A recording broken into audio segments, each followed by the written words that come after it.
أعوذ بالله السميع العليم من الشيطان اللعين الرجيم بسم الله الرحمن الرحيم الحمد لله رب العالمين والصلاة والسلام على سيدنا محمد وعلى آله الطيبين الطاهرين وبعد. To resume our discourse on Mulla Sadra, we left off having spoken of the 5 key influences, or the 5 key elements which form the synthesis of Sadruddin Muhammad al-Shirazi, Mulla Sadra's transcendent theosophy or transcendent philosophy. Sometimes they use transcendent theosophy. Hussain Nasr used to use that in some of his earlier writings. At any rate, al-Hikmat al-Muta'aliyah, and they are, number 1, Ibn Sina's metaphysics, Nasiruddin al-Tusi's metaphysics and theology, Shahabuddin Suhrawardi Makhdul's illuminative or mystical illuminative wisdom, Muhyiddin ibn Arabi's Wahdat al-Wujud, and the teachings of the Shiite Imams. As I also noted earlier, the school of transcendent wisdom, al-Hikmat al-Muta'aliyah, survives into this day. It has it is a long and living tradition, and it is regarded by a significant number, perhaps a majority. I would probably say now a majority, but let us just leave it and say a significant number of the Shi'i scholars as being constituting even a kind of definitive philosophy, theology for Shi'ism. However, there are also not insignificant numbers of scholars who would not agree with such a characterization and would contest it. There is an anti-philosophical and anti-irfan or anti-mystical an anti-mystical, anti-irfan, anti-philosophical group as well among the Shi'i ulama. In fact, they are very strongly opposed to these things and would like to see a kind of separation, and in fact a kind of clean break, shall we say, with the philosophical and mystical elements which are there in Shi'i history and civilization and culture. They tend to be known by the designation as madrasat al-tafkik. Tafkik meaning, to split off, to break away, to break off. They want to disconnect from philosophy, and this tafkiki tendency is there. It also exists. There isn't much written on that. In fact, there's an article. I only know of this article by my friend and colleague Sayyid Sajjad Rizvi. He wrote a paper on that, on the so-called Tafkiki school. And I don't quite remember where that was published. I think it was published in the Journal of the Royal Asiatic Society, but if anyone is interested, I can get you the publication details. I don't happen to remember them off the top of my head. So, are they continually, how far do they reach back, from the very origins, or is it a modern movement? Or it's very hard. I would say it's more of a modern movement because, look, Nasiruddin al-Tusi is pretty old. And there has been a kind of emphasis on philosophy also, especially in the usul al-fiqh. You see, the problem with the tafkiki position is that how are you really going to get those elements out? I mean, either you do it completely and then basically you become an akhbari, meaning you only follow hadiths. But what I mean is you can't get rid of philosophy in usul al-fiqh. Okay, in usul al-fiqh, especially Shi'i usul al-fiqh, philosophy plays a heavy role because in the end usul al-fiqh is very much about the interpretation of language. And in Shi'i thought, there was a lot of influence of philosophy and logic and so forth, not just the study of language and literature, the traditional subjects of grammar and rhetoric, or of sarf and nahw and balagha. So it'd be very hard to do that. And the only way I think you could really do it is say, well, we're just going to throw out all of usul al-fiqh and only follow hadiths, which is also a position. among the 12 Rishis known as the Akhbari position. You've got the Usulis who believe in Usul al-Fiqh, and you've got the Akhbaris who think that no, this is just all something which is developed under Sunni influence or is a Sunni import or things like this, and that really the only authority to interpret Sharia and therefore the text of the Quran is with the Imams, and in the absence of the 12th Imam we only have the Hadith, and so we have to look at Hadiths. Of course, that also gets you into trouble. How many Hadiths are you going to look at? All right, we've got a lot of Hadiths, a lot more than you do have in the Sunni tradition. So those Hadiths tend to delineate things, but there's always going to be questions which are not covered. So how are you going to deal with them? And so it's a big debate. But for the most part, the 12 Rishi scholars tend to be usuli, which means they accept usul al-fiqh. And philosophy, however, was looked down upon by significant people in the tradition. And in fact, even well into modern times, philosophy was taught very quietly. It was a sub rosa phenomenon, an under the surface activity, a clandestine activity in many cases. And then there were people who wanted to teach it openly, who suffered to some degree or another for their allegiance to that and wanted to teach it. Allama Tabatabai was one of those people. Honestly, the reason now that it's become so popular is because of Khomeini. Not just Khomeini as Khomeini, but Khomeini as the leader of what is called the Islamic Revolution. Excuse me. What is called the Islamic Revolution in Iran. And because that was spectacularly successful and succeeded in removing the Shah and turning over that old regime, and he was an advocate and a teacher of that subject as well as fiqh, usul al-fiqh and so forth, it sort of was able to come up more out of the woodwork. And as I said, the newest edition of the Kitab al-Asfar was printed under almost a kind of a semi-official government status. There's also the current Iranian authorities, there's a kind of almost promotion of a certain kind of irfan or mysticism, and especially in the figure of people like Allama Tabatabai and people who were associated with him like Sayyid Muhammad Hussain Tahrani and Sayyid Muhammad Hussain Tahrani's teacher Hashim Haddad and another figure named Mirza Qazi Tabatabai. So these guys are it's almost like there's a kind of push to, they become very popular, and their documentaries have been made on them on Iranian TV channels and so forth. But aside from all of that, if you look at it as a system, it's really quite an elegant one.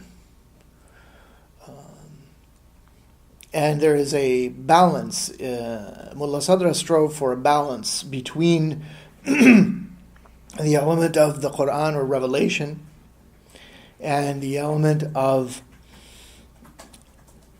demonstration, which he would call burhan, as well as direct experiential, spiritual, mystical insight into the nature of things, which is gnosis or irfan. So there is a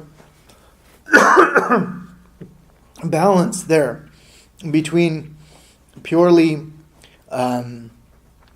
theoretical wisdom and practical wisdom, and there's also this spiritual element, or what we would call an experiential, or what we would call a kind of tasting, in the words of the Sufis, the dhawq. And that, of course, in the language of more in the language of Sohrawardi, is illumination, a kind of illuminative wisdom. So you have all of these elements there in Mulla Sadra and in his Asfar. Now, the Asfar is a very important book, and really, if you really want to understand him, you have to learn Arabic and start reading this book. I don't think that it's going to be translated into English anytime soon. It's not just that it's a big book. It could be done. I mean, but where are the people who are going to do it? Who's going to support that kind of project? If you had a team of people and divided it up and had a good editor, it could be done. Anyway, so if you really want to know, you're going to have to do that. Rahman did that? No, Fazlur Rahman did not do that. He wrote a book, Just a short book, based on his careful study of the 9-volume asfar. with the introduction, kind of. It's not. It's a summary. It's an introductory work called The Philosophy of Mulla Sadra, and it's an introduction that strives to be comprehensive, but have a manageable size. It's comprehensive in the sense that it's based on a careful reading of all of the 9 volumes. All right, so there are other books that one could read, however, especially on the metaphysics. As I keep saying, Mulla Sadra is very, very, very original in the area of metaphysics. He's very, very original in the area of psychology. He has also written on physics, and we're talking in the traditional sense. I'm talking about modern physics in the traditional sense that you would have an Aristotle. Ibn Sina also did.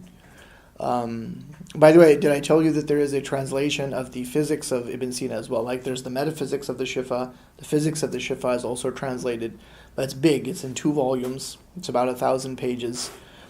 But it's 1,000 pages because in this series of the Brigham Young series on Islamic philosophy, it's a dual language, so it's Arabic on one side and English on one side.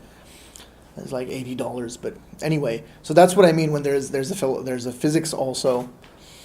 The physics section also, there's more traditional, just sort of theology as opposed to philosophy, pure philosophy, or as well in Mulla Sadra. So there's a lot of things there in that book. Do you have a question, Aslam? Yeah.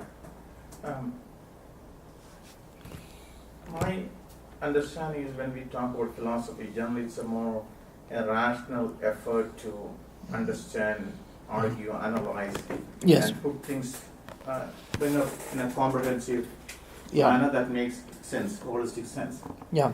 Now, however, I observe that when you talk about Mulla Sadra, you also talk about philosophical, mystical Yes, I do. aspect.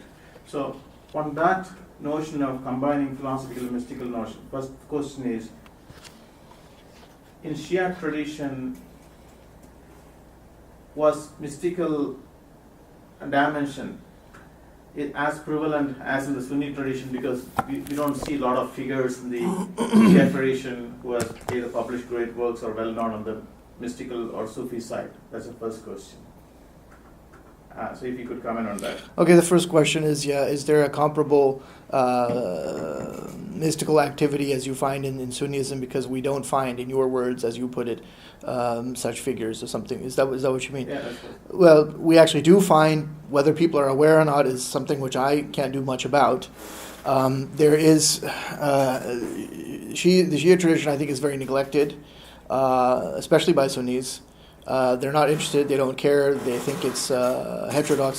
They think it's it's an invalid. Many reasons, but that's simply not true. There are plenty of figures.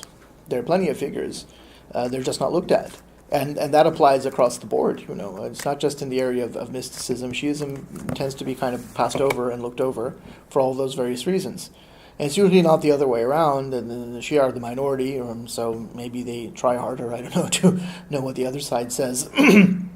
But if you have a very solid Shi'i scholar, they usually are very well informed about Sunni positions and the Sunni tradition. But it is almost impossible to find a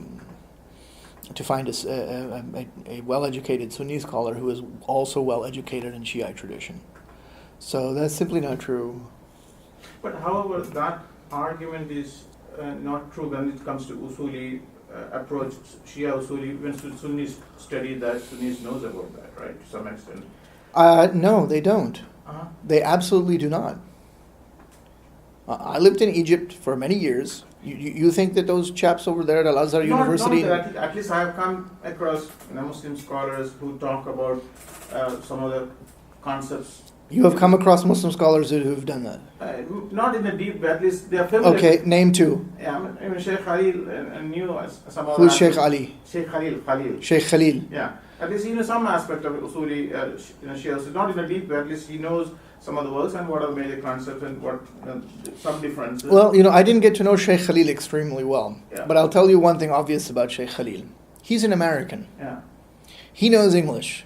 He went to university here.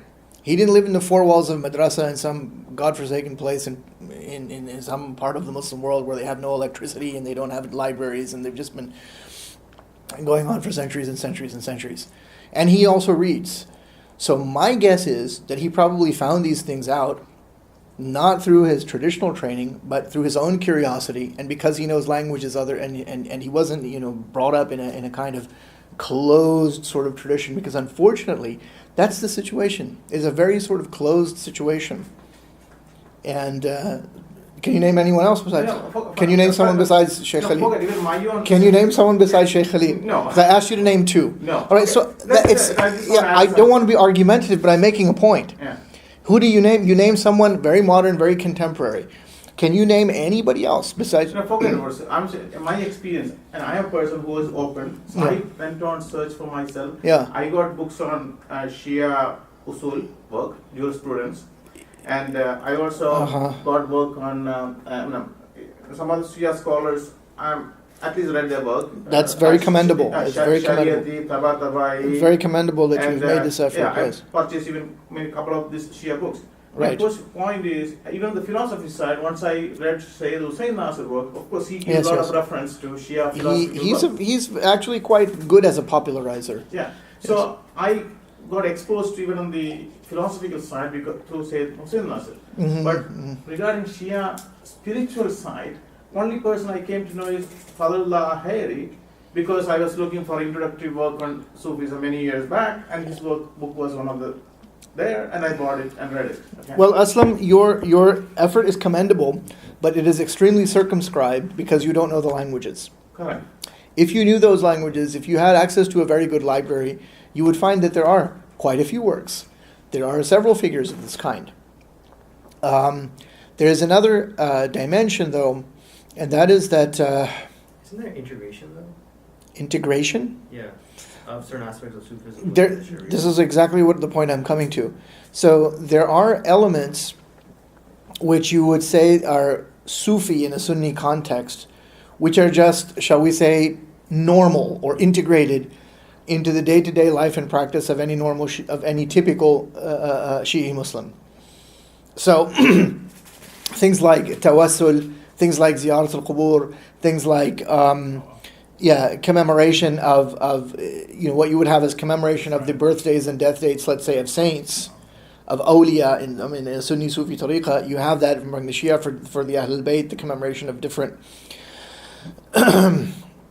historical events on the anniversaries of those events and so forth. And so the overall flavor in Shi'ism is more towards that kind of spirituality anyway. That's another dimension. And you said it beautifully, Rayhan.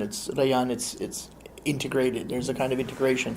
And that also carries over in the area of these kind of additional nawafil activities and prayers and so on and so forth that Sufis do. Like you have among the Sunni Sufis, such as the Shadali Tariqa, you have certain things which they recite, the Hizb al-Bahar, the Hizb al-Bar. These have become more and more widely known through Westerners who have gone into that tariqa, like Sheikh Nuruddin Durki, who's American. There's also the other. There's another American sheikh who's in the Shadri. What's his name? Nuh Keller. Thank you. Yes, Sheikh Nuh Keller. So anyway, so these things are out there. Similarly, in the Shia madhab, and this isn't something which is only for so-called initiates of the Sufi tariqa. It's a default thing in the sense that it's available to anybody who wants to do it. There are certain special du'as which are recited on, let's say, Thursday night, which is actually Friday night, like the dua of Kumayl ibn Ziyad al-Nakha'i. This was a dua taught by Imam Ali ibn Abi Talib alayhi salam to his close disciple Kumayl ibn Ziyad al-Nakha'i. There are other prayers such as the supplication of the lame, known as dua al-Mashlul, which Imam Ali alayhi salam also taught to someone who had become afflicted with a kind of lameness or paralysis. And there's a famous dua. And is taught in some tariqas as well, if I understand. Supplication of the lame. I don't know if it is, but That's what I've heard. but it's a normal thing. It's a thing that any average Shia would have access to. It's not some secret teaching or esoteric doctrine which is only for members of the tariqah. And this prayer, this dua has a lot of divine names in it. There are other things that are recited. There's the dua al-Jawshan al-Kabir, which is also found, my understanding is, among Sunni Muslims, particularly in the Ottoman world. That's a very famous supplication. There's this Sunni isnad for it as well. So there's a lot of that. And the Shia have whole books and compilations of these kind of additional prayers. And by prayers, I mean supplications or ad'iyah, different practices. And the most famous and common one which circulates now in the modern world was compiled by someone named Sheikh Abbas al-Qummi. He's a modern person. I think he probably died in the 20th century, in the 1960s, 70s, something like this. Again, I don't know his date, but it's easily one could easily find it. But the point is that that's a 20th century compilation called the Keys to Paradise, Mafatih al-Jinan. And Mafatih al-Jinan also has various marginalia to it called al-Baqiyat al-Salihat. And there you also find some Sufi kind of practices like, well, if you have this thing, recite this and do that and write this thing and do this kind of thing. So it's far more out in the, or far more widely spread than it is in a kind of Sunni world. And the interesting thing is here that all of these people agree with this. The Usulis, the Akhbaris, the Tafkikis, none of them would reject this stuff. Whereas in the Sunni world, the analogs of the Akhbaris are your Hanabila, your extreme Hanabila and Ibn Taymiyites and so forth, who can hardly sit still when they hear something like this and will almost jump out of their chair and scream bid'ah at you, right? But these kind of practices they're across the board among the Shia without any difficulty. The differences have to do more between these groups have to do with on the status of, let's say, falsafa. So, I don't know if I've answered your two questions. Now, do you have a third? The second question is... The third now, I think this is the third question. Or maybe it's the second. Right, Okay. Whatever it is. Yeah. You mentioned even the Shia tradition, there is antagonism and the support to philosophical Yes, there is. aspect, particularly since Khomeini came. It became kind of a state support because he himself was a Usuli scholar, he taught the philosophy, etc. It looks that way, yeah. It looks like it's almost a state sanctioned now.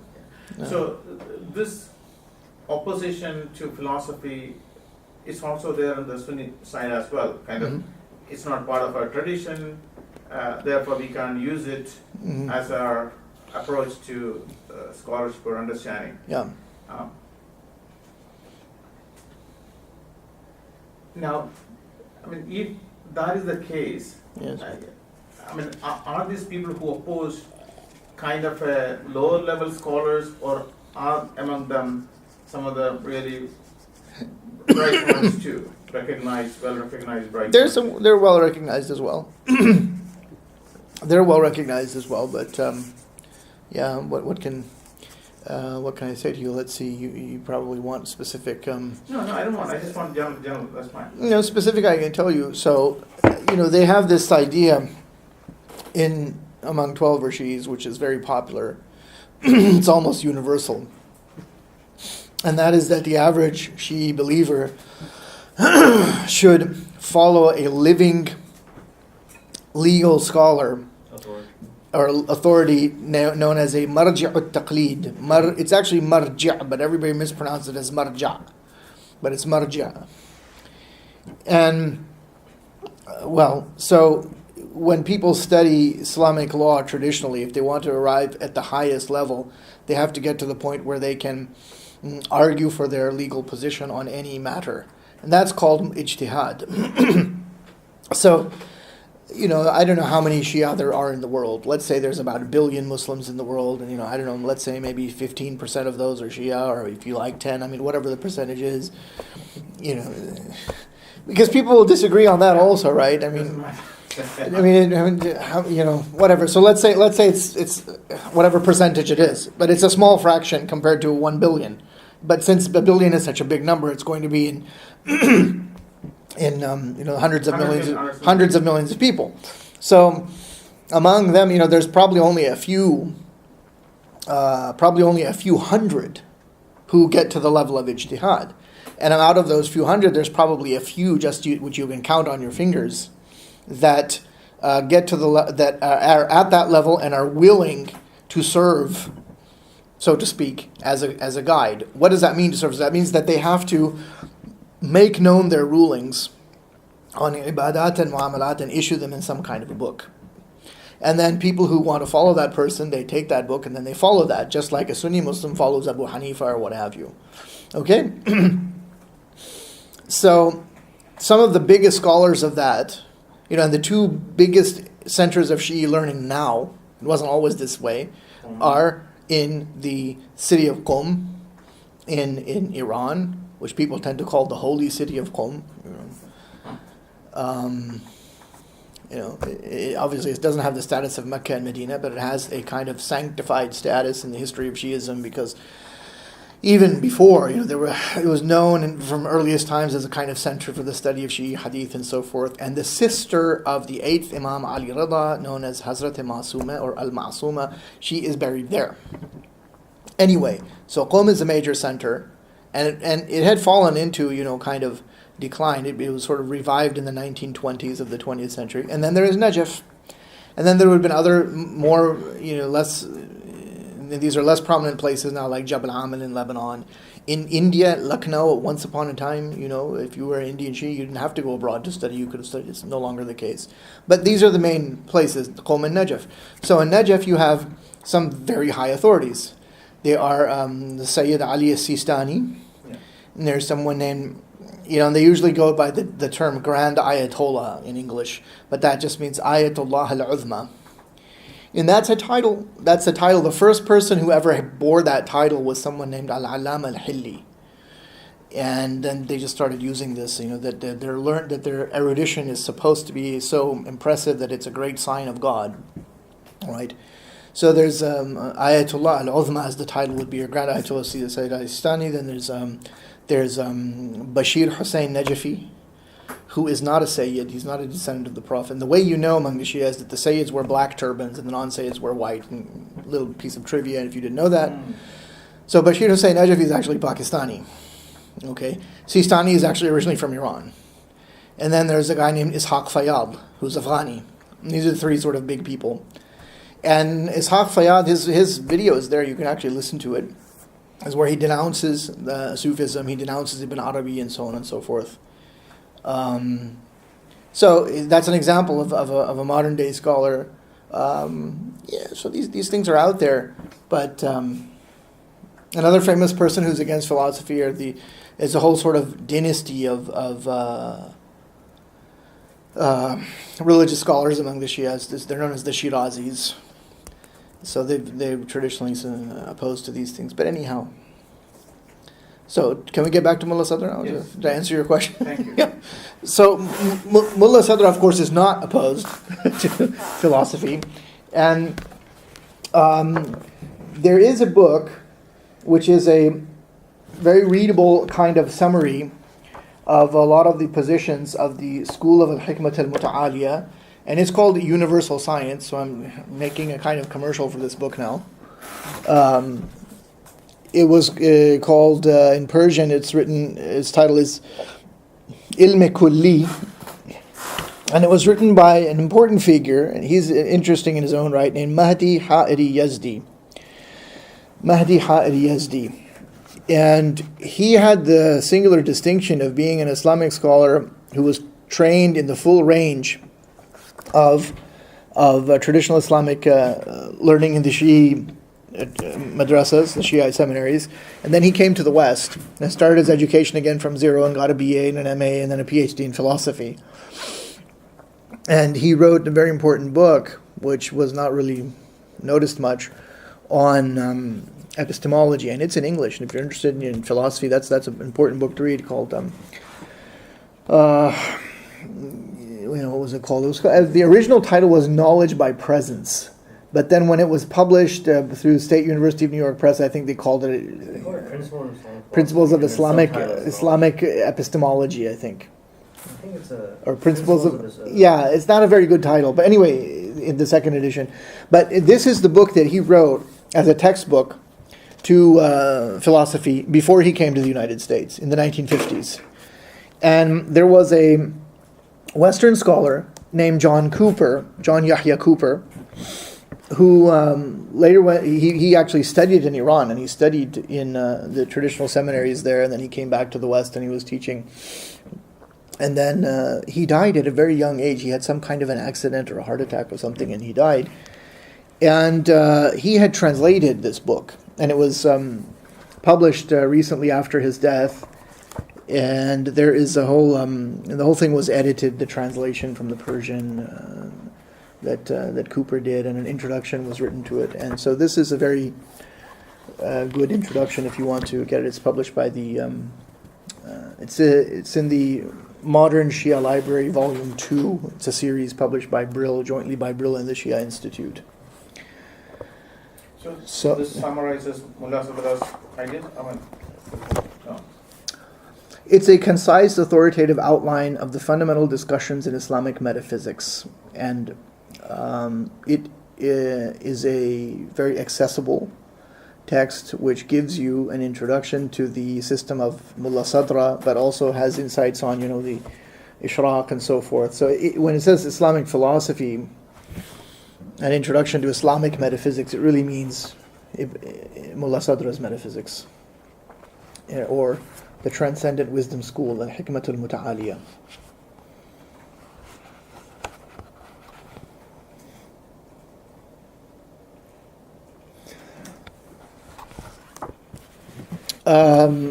Just another point, Mahdi Yazdi was related to Khomeini through some ties of marriage. I think his brother was married to someone from Khomeini's family. But interestingly enough, he did not agree with the founder of the Islamic Republic of Iran's doctrine or theory of the guardianship of the jurisconsult, or Walayat al-Faqih, and that the last book of Mahdi Yazdi that he wrote was actually against that concept and was not published in Iran and was published in London, called Hikmat va Hukumat. Anyway, so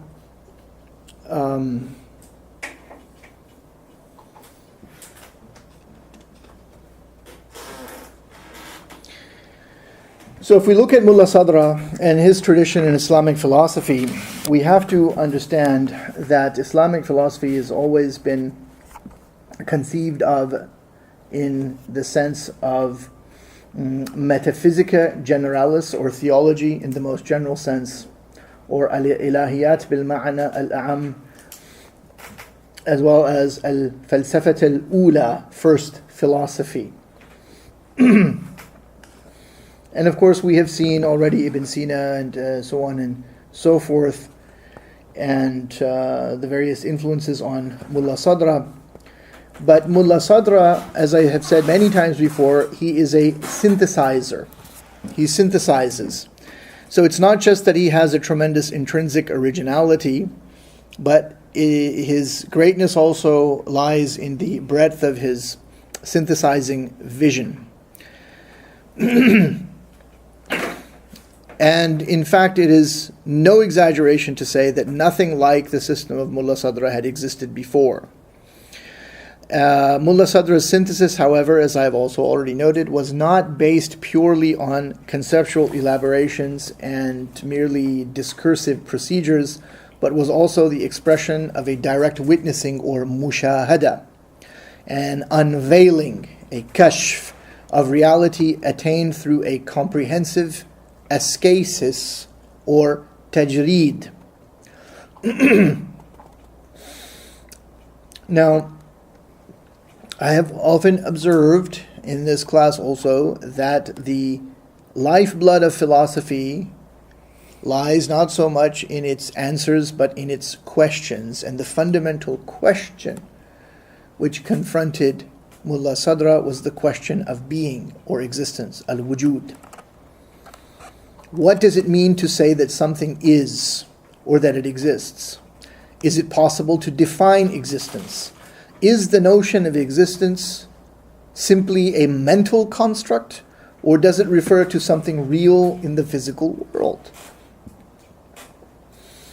is being truly the ultimate reality, as some philosophers and mystics claim, or is ultimate reality instead to be identified with non-being, as claimed by still other philosophers and mystics, such as in the Ismaili system we talked about before we left?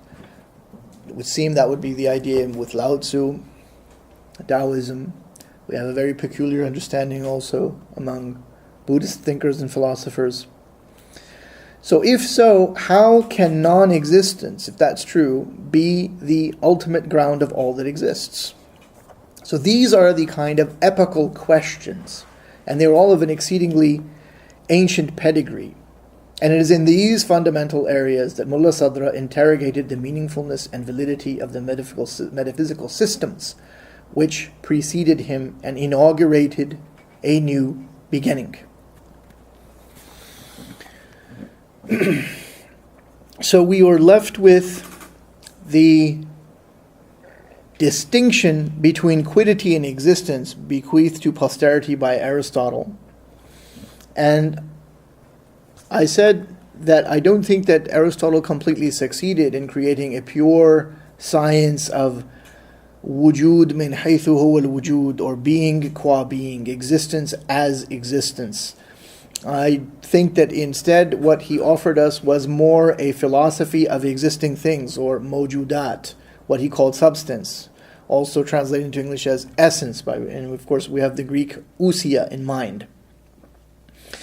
It was left to the philosophers of Islam to work out the implications of this Aristotelian distinction between quiddity and existence. This distinction, as I have said many times before, is of course a purely mental one, and in concreto, in the external world, we are merely confronted by individual objects, by individual quiddities, by individual substances.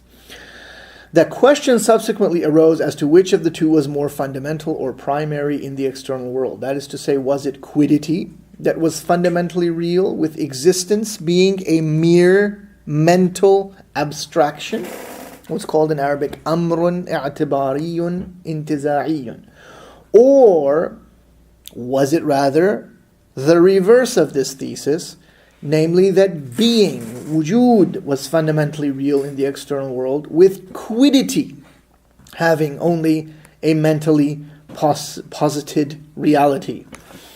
Prior to Mulla Sadra, the dominant view was that of the fundamental reality of quiddity, or asalatul mahiyya, in the external world. And this is the footnote which I was on which we concluded last time. That is that there exists a certain degree of confusion and ambiguity on this issue. There are passages in Ibn Sina that can be cited to illustrate either position, the position of the fundamentality of quiddity or the fundamentality of wujud. Suhrawardi upheld the view, this is Shahabuddin Suhrawardi Maqtul, that wujud was an abstract mental notion without real referent in the external world. However, according to the contemporary Iranian scholar Abdur Rasul Ubudiyat, in his book Dar Amadi be Nizam Hikmat Sadrai, in 3 volumes, I consulted the Arabic translation. I actually have not seen the Persian translation, the Persian original. The Arabic translation is An-Nizam al-Falsafi li Madrasat al-Hikmat al-Muta'aliyah.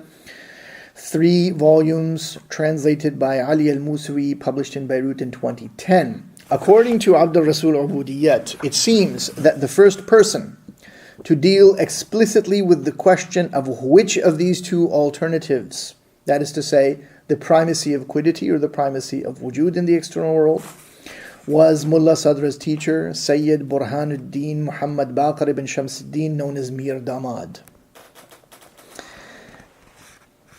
And he cites, Ubudiyat cites Mir Damad's, some collected works of Mir Damad under the title Musannafat Mir Damad in volume 1, page 507, where apparently he introduces this distinction in those terms for the first time. Mulla Sadra also, like his teacher, originally adhered to this position, namely the position of the primacy of quiddity in the external world and the mental positiveness of wujud. However, he went on to completely reject it and took the fundamental reality of existence in the external world, or what is called asalatul wujud, as the starting point of his new system. Yet Mulla Sadra did not arrive at this conclusion by mere discursive thought alone. We are fortunate to have a brief account in Mulla Sadra's own words of how he was led to this view. Mulla Sadra makes this observation in his Kitab al-Mashaa'ir. The passage in question that I'm going to read to you is from the Mashaa'ir, but it's not the translation by Sayyid Hussein Nasr or of Parviz Moravich, but translation from another work where it's quoted by Toshihiko Izutsu, the very talented Japanese scholar who I mentioned to you. By the way, he died in 1414 of the Hijrah, or 1993. Quoting now from Izutsu's translation of the passage from Mulla Sadra's Mashaa'ir. Mulla Sadra says, "In the earlier days, I used to be a passionate defender of the thesis that the quiddities are asil, that is to say, more fundamentally real in the external world, and that existence is i'tibari, or mentally posited, until my Lord gave me guidance and let me see his demonstration, burhan. All of a sudden, my spiritual eyes were opened, and I saw with utmost clarity that the truth was just the contrary of what the philosophers in general had held. Praise be to God, who by the light of intuition led me out of the darkness of the groundless idea and firmly established me upon the thesis which would never change in the present world and the hereafter. As a result, I now hold that existences, wujudat, are primary realities, while the quiddities are the permanent archetypes, al-a'yan al-thabita, that have never smelled the fragrance of existence. Lam tashum ra'ihat al-wujud. The existences, he means wujudat, are nothing but beams of light radiated by the true light, which is the absolutely self-subsistent existence, except that each of them is characterized by a number of essential properties and intelligible qualities. These latter are the things that are known as quiddities. Mulla Sadra sought a balance between Islamic gnosis and discursive thought. Philosophy without spirituality is not true philosophy. The true philosopher is not just a thinker who speculates about the ultimate truth, but one who practices some method of noetic, N-O-E-T-I-C, noetic and psychic asceticism, which enables him to concentrate upon this ultimate truth. In short, he must follow a regimen of spiritual exercise. Of course, for Mulla Sadra, these are none other than the well-known Islamic practices of supererogatory prayer, nawafil salat, fasting, supplication, invocation, dhikr, and periods of seclusion or khalwa. It is a well-known fact that spiritual exercises were also central in the Platonic tradition, although this was rarely given much attention until recently. Most prominent in this regard has been Pierre Hadot's Philosophy as a Way of Life, Oxford 1995.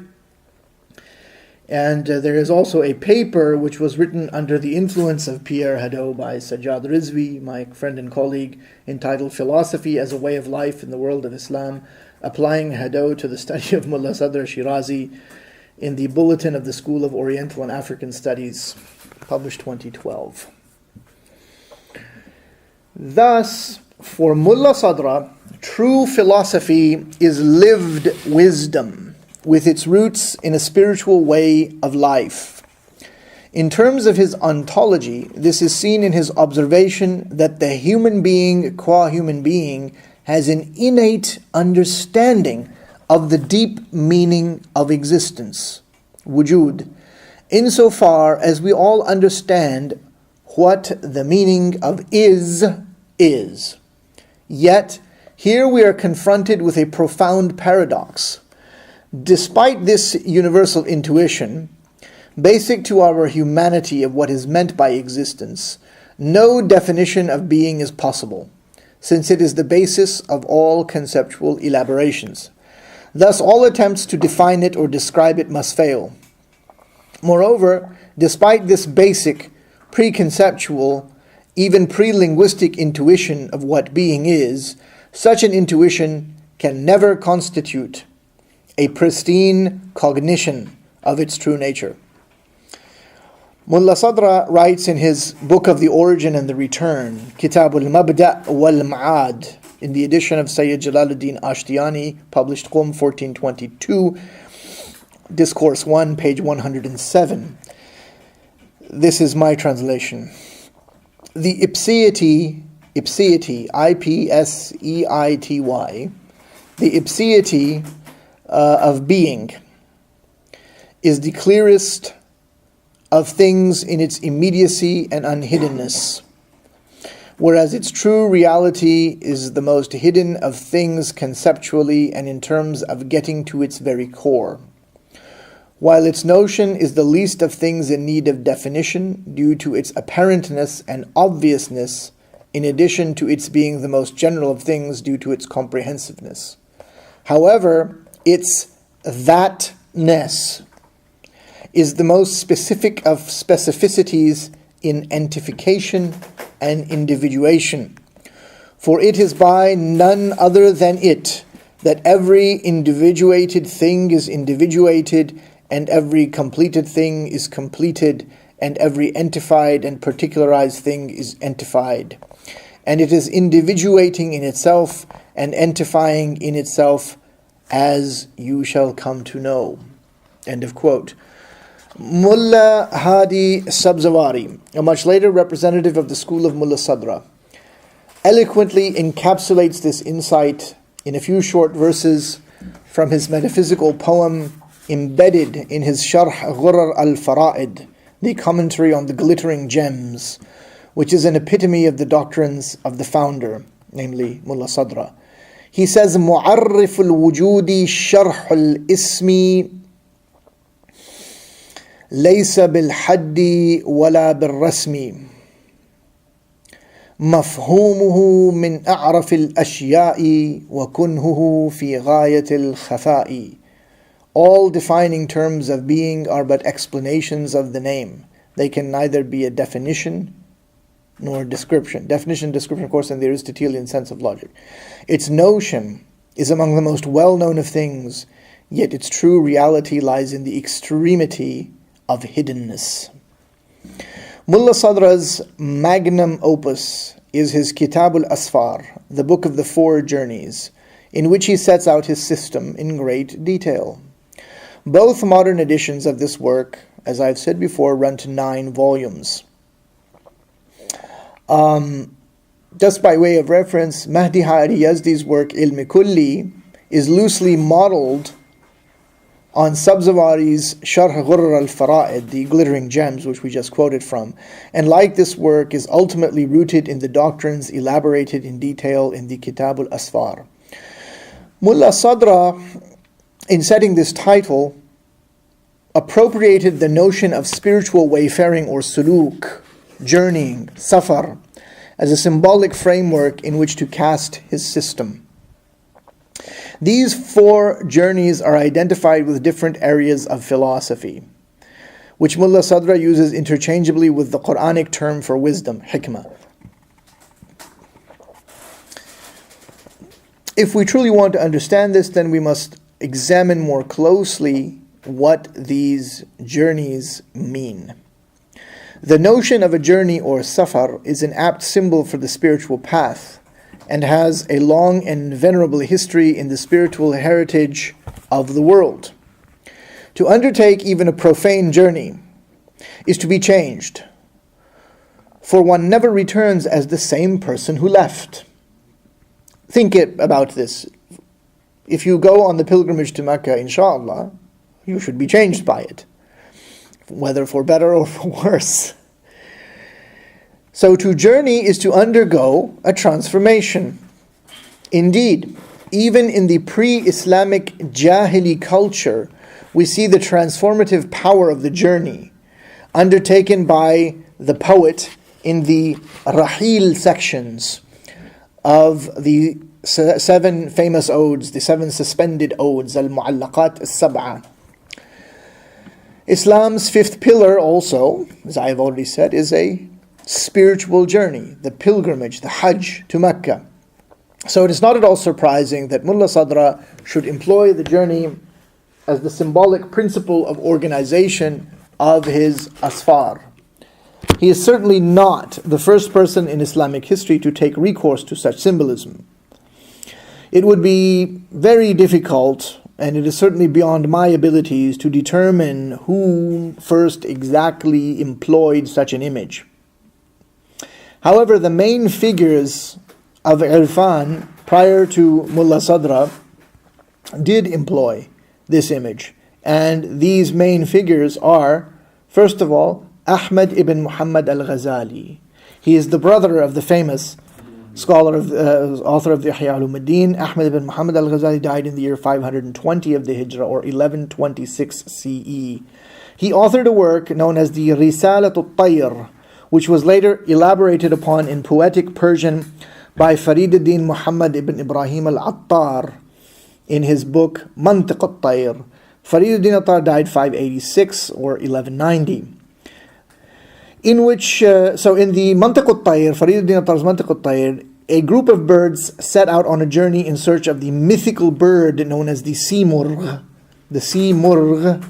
which symbolizes the spiritual guide. All but 30 of them perish on their quest, in which they do not undergo 4 journeys, but they must instead cross 7 valleys, the Haft Wadi, after which each realizes that he himself is the Simurgh, and Simurgh actually means 30 birds or 30 more, so that's why there's 30 that survive to the end. Next, in this list of people prior to Mulla Sadra is Shahabuddin Suhrawardi. He also authored a work entitled Risalat al-Tayr. However, the more significant work for this discussion is another story, another visionary recital, as Qurban would call it, that he wrote called Qissat al-Ghurbat al-Gharbiyya. This is the tale of the Occidental Exile, and it introduces a geographical symbolism wherein the West, the Occident, the Maghrib, the place where the sun sets, is associated with exile and alienation from the origin, which is symbolically associated with the Orient, the Mashriq, the place where the sun rises. Thus, we are all in exile in the Occident and must undertake a journey of return to the Orient of lights. Ibn Sina, died 428, 1037, espoused similar ideas in his own Persian visionary recitals, as they were termed by Henry Qurban. And he wrote a whole book called Avicenna and the Visionary Recital, Princeton University Press, 1990. However, to my knowledge, neither Suhrawardi nor Ibn Sina in their visionary recitals speak of 4 journeys as such, but the importance of a spiritual quest, a spiritual odyssey, is very clear in those works. Implicit in any notion of a journey, and particularly a spiritual one, is the idea of stages, which is to say a progressive set of phases of spiritual transformation. Whilst none of the figures that we have mentioned thus far introduced a symbolism of 4 journeys, the notion of the spiritual journey being one of gradual transformation does seem to be implicit in the works of Ibn Sina, Suhrawardi, Ahmad al-Ghazali, Fariduddin Attar.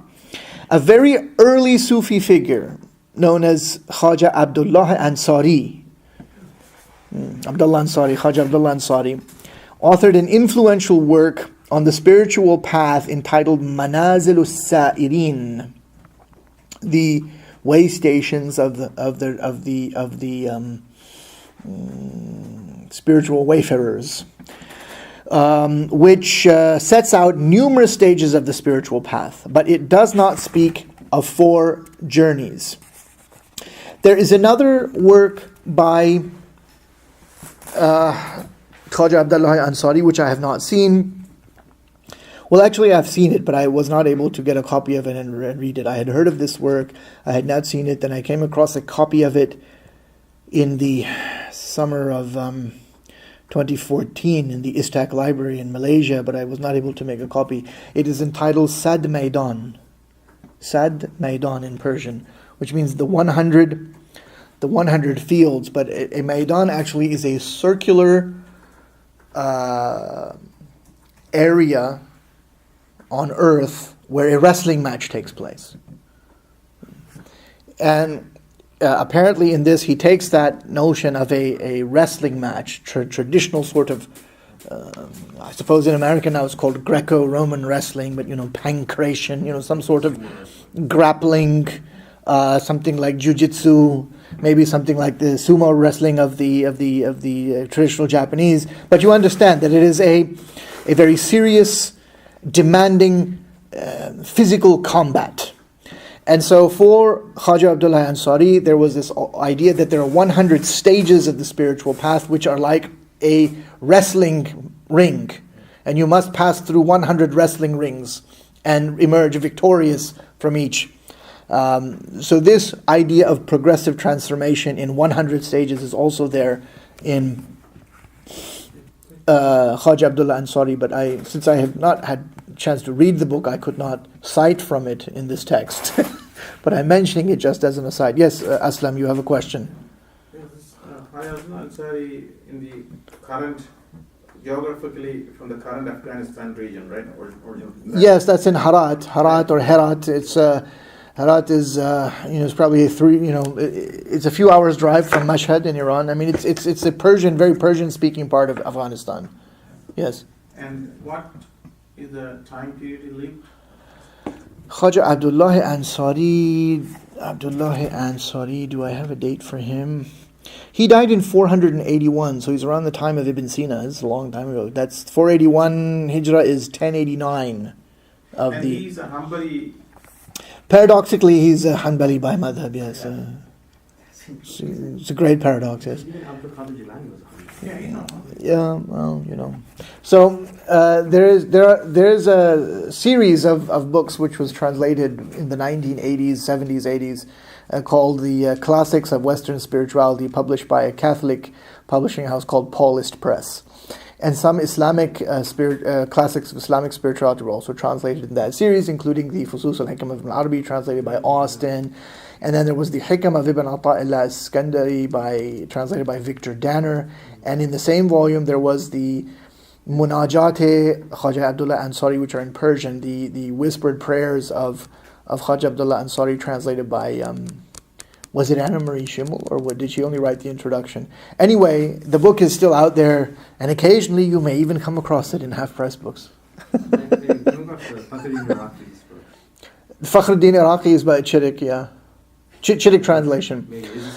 Yeah, Fakhruddin Iraqi is the same series. That is a very important book, the Kitab Lama'at of Fakhruddin Iraqi, with the commentary of Abdurrahman Jami, but the commentary is a very important book. At any rate, the first person, perhaps, or the first Sufi, perhaps, to speak of 4 journeys, or 3, depending on how you read him, was Muhyiddin ibn Arabi, died 638 or 1240. But these 4 or 3 journeys do not seem to correspond with those of Mulla Sadra. In fact, Ibn al-Arabi speaks of the entirety of existence other than Allah as being in a condition of perpetual journeying or safar. And this seems to be similar to Mulla Sadra's idea of a continuous spiritual transformation in the very substance, the very jawhar of things, known as al-harakat al-jawhariyah, and generally referred to in English as transubstantial motion or motion in substance, al-haraka fil jawhar. He differed from people before, like Aristotle, Ibn Sina, who did not allow the jawhar to undergo change. The jawhar of substance was a static thing. And Mulla Sadr said, no, there is the possibility of transformative change in the substance in the Jawahir. Abdul Razak al-Kashani, who is in a direct line of transmission from Ibn Arabi. So Abdul Razak al-Kashani studied with Muhyiddin al-Jandi, who studied with Sadruddin Qunawi, who studied with Ibn Arabi. And they all have commentaries on the Fusus al-Hikam. And Abdul Razak, who died 736 or 1335, Common Era, was a 12 Rashidi. 730. 736. Is this same Kashani of the Hanafi? No, this is different. Well, there are a lot of famous people from Kashan, so I don't know who. I doubt it, no. So, Abdul Razak al-Kashani, along with someone named Al-Sharif al-Jurjani. Al-Sharif al-Jurjani is how he's known, but he's actually Sayyid al-Sharif Ali ibn Muhammad al-Jurjani, who died 816. They both speak of 4 journeys. Now, Abdul Razak al-Kashani had a book called Istilahat al-Sufiyya, a kind of dictionary of Sufi vocabulary or nomenclature or terms. And he talks about it there. And there's another famous dictionary of technical terms by Sharif al-Jurjani called Kitab al-Ta'rifat. And both of them speak of 4 journeys in an almost identical fashion. And it seems that Sharif al-Jurjani is actually quoting or paraphrasing Kashani. So Kashani says, or he describes the notion of journey itself as the turning of the heart towards the truth. توجه القلب إلى الحق. And he maintains that the spiritual journeys are 4-fold. The first is described as journeying to Allah. السير إلى الله. From the way stations of the soul, من منازل النفس, until arrival at the clear horizon, or al-ufuq al-mubin, which is the end of the station of the heart and the beginning of the self-revelation of the names. It is the nihayatu maqam al-qalb wa mabda al-tajalliyat al-asma'iyya.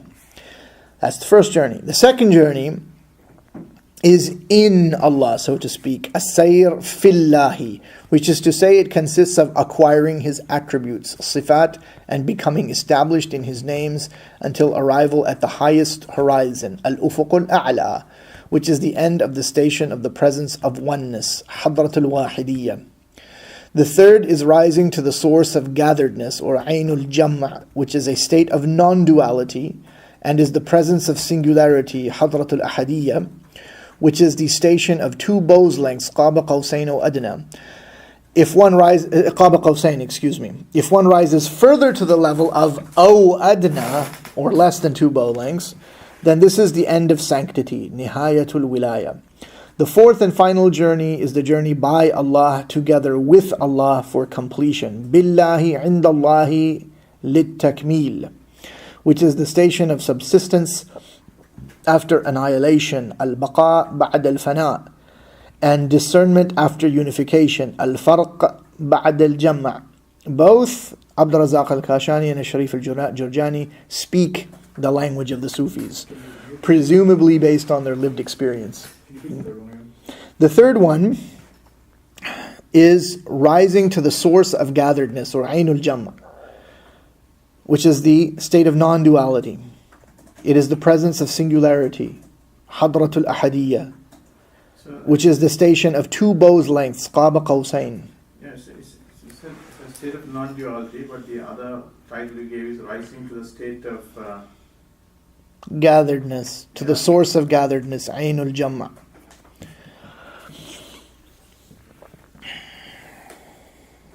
So both of them obviously are speaking a language imbued with the images and terms of Sufism, and presumably this is based on their lived spiritual experience. We know Kashani was a serious Sufi. Finally, there is an Indian scholar by the name of Muhammad Ali Ibn Ali Tanvi. This is not Ashraf Ali Tanvi. Tanvi refers to a town called Thana Bhavan. They're from the same place, they're not the same person. Muhammad Ali Ibn Ali Tanvi died in 1158 or 1745. He wrote a book called Kashaf Istilahat al-Funun, which is a big dictionary of Islamic terms. It's a very good book if you can get it. He speaks only of 2 journeys, ilallah and fillah, in other words, to Allah and in Allah. Another Indian scholar, who is the author of a book called Dasturul Ulama, and his name is Abdun Nabi Aslam Shahrul. Abdun Nabi Ibn Abdul Rasul al-Ahmad Nagari. So Ahmad Nagar is in India, and Ahmad Nagari died sometime after 1173, we're not exactly sure, which is sometime after 1745 of the Common Era, so it's not that long ago. He only briefly alludes to the four journeys, but does not say what they are.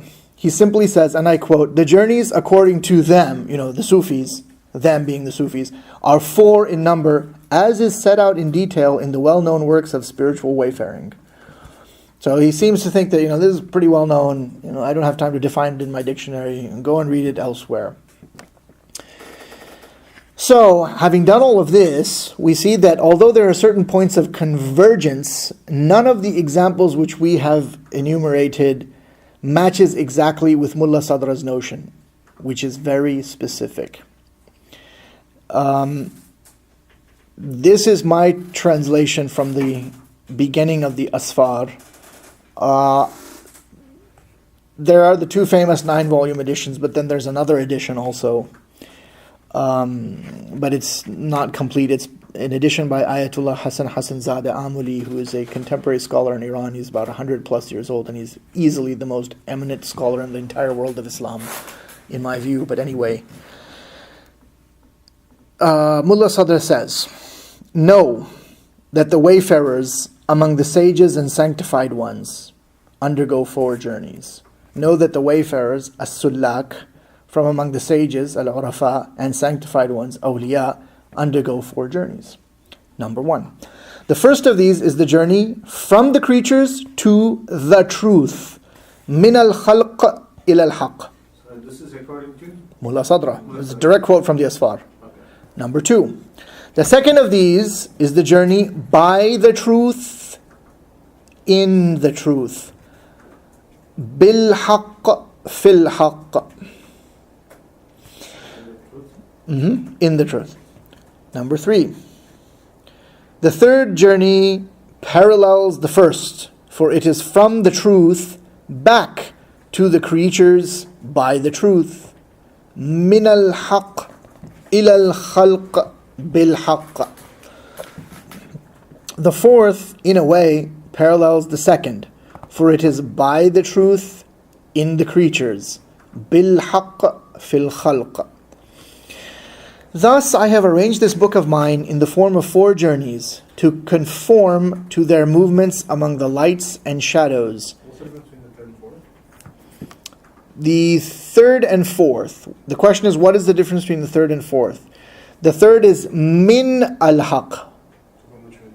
ila al-khalq. So it is from the truth back to the creatures by the truth. And the fourth is bil-haq fil-khalq, by the truth in the creatures.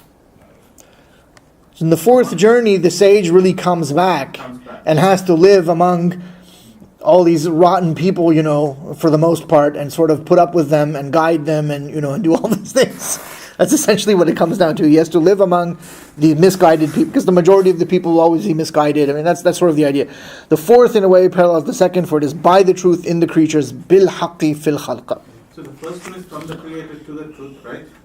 The first, let's go over. The first of these is the journey from the creatures to the truth. So, from the creatures to the truth. Min al-khalq ila al-haq. Yeah, so you're leaving the creation behind. You're focusing toward God only. Focusing on God only, yeah. Then the second is the journey by the truth in the truth. You're completely drowned sort of in the divine realities. The third is like a parallel to the first. You're going back. You're gradually moving back from the origin of things, to the dunya, to the world, to creation. And then you have arrived back there, but now you have returned, as it were, an enlightened sage, and now you are surrounded by all of these people who are not enlightened, and presumably you're supposed to, do something. Yes? The truth here is one of the attributes we're talking about. The truth is one of the names of God. Al-Haq, right? Abdul Haq. Al-Haq, right?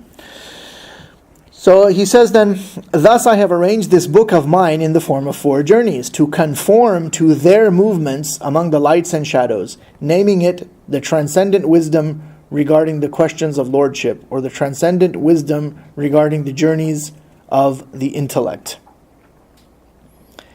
Anyhow, so that's the quotation. But based on this quotation, on this passage, we can see that Mulla Sadra is in agreement with his predecessors on the first journey, insofar as Allah may be seen as a destination, so to speak. Namely, that the absolute truth is seen as distant, and thus must be journeyed toward, by journeying away from creation. Having thus arrived to Him, to the truth, one can obviously journey back. However, one can also stay there for some time before going back. Having come back to creation, however, one is changed and continues to journey within creation. Mulla Sadra does not offer any further explanation of what he means by the 4 journeys, other than to state that the book, the Kitab al-Asfar, is heuristically organized into its 4 major parts according to this quadripartite division, or this principle of fourfold division. How the topics correspond to the journeys is presumably to be discerned from the overall organization of the book, to be seen in the titles of its divisions. However, according to the modern-day scholar Ayatollah Hassan Zada Amuli, previous printings of the work have garbled some of these headings, thereby dividing the work in a rather confusing fashion.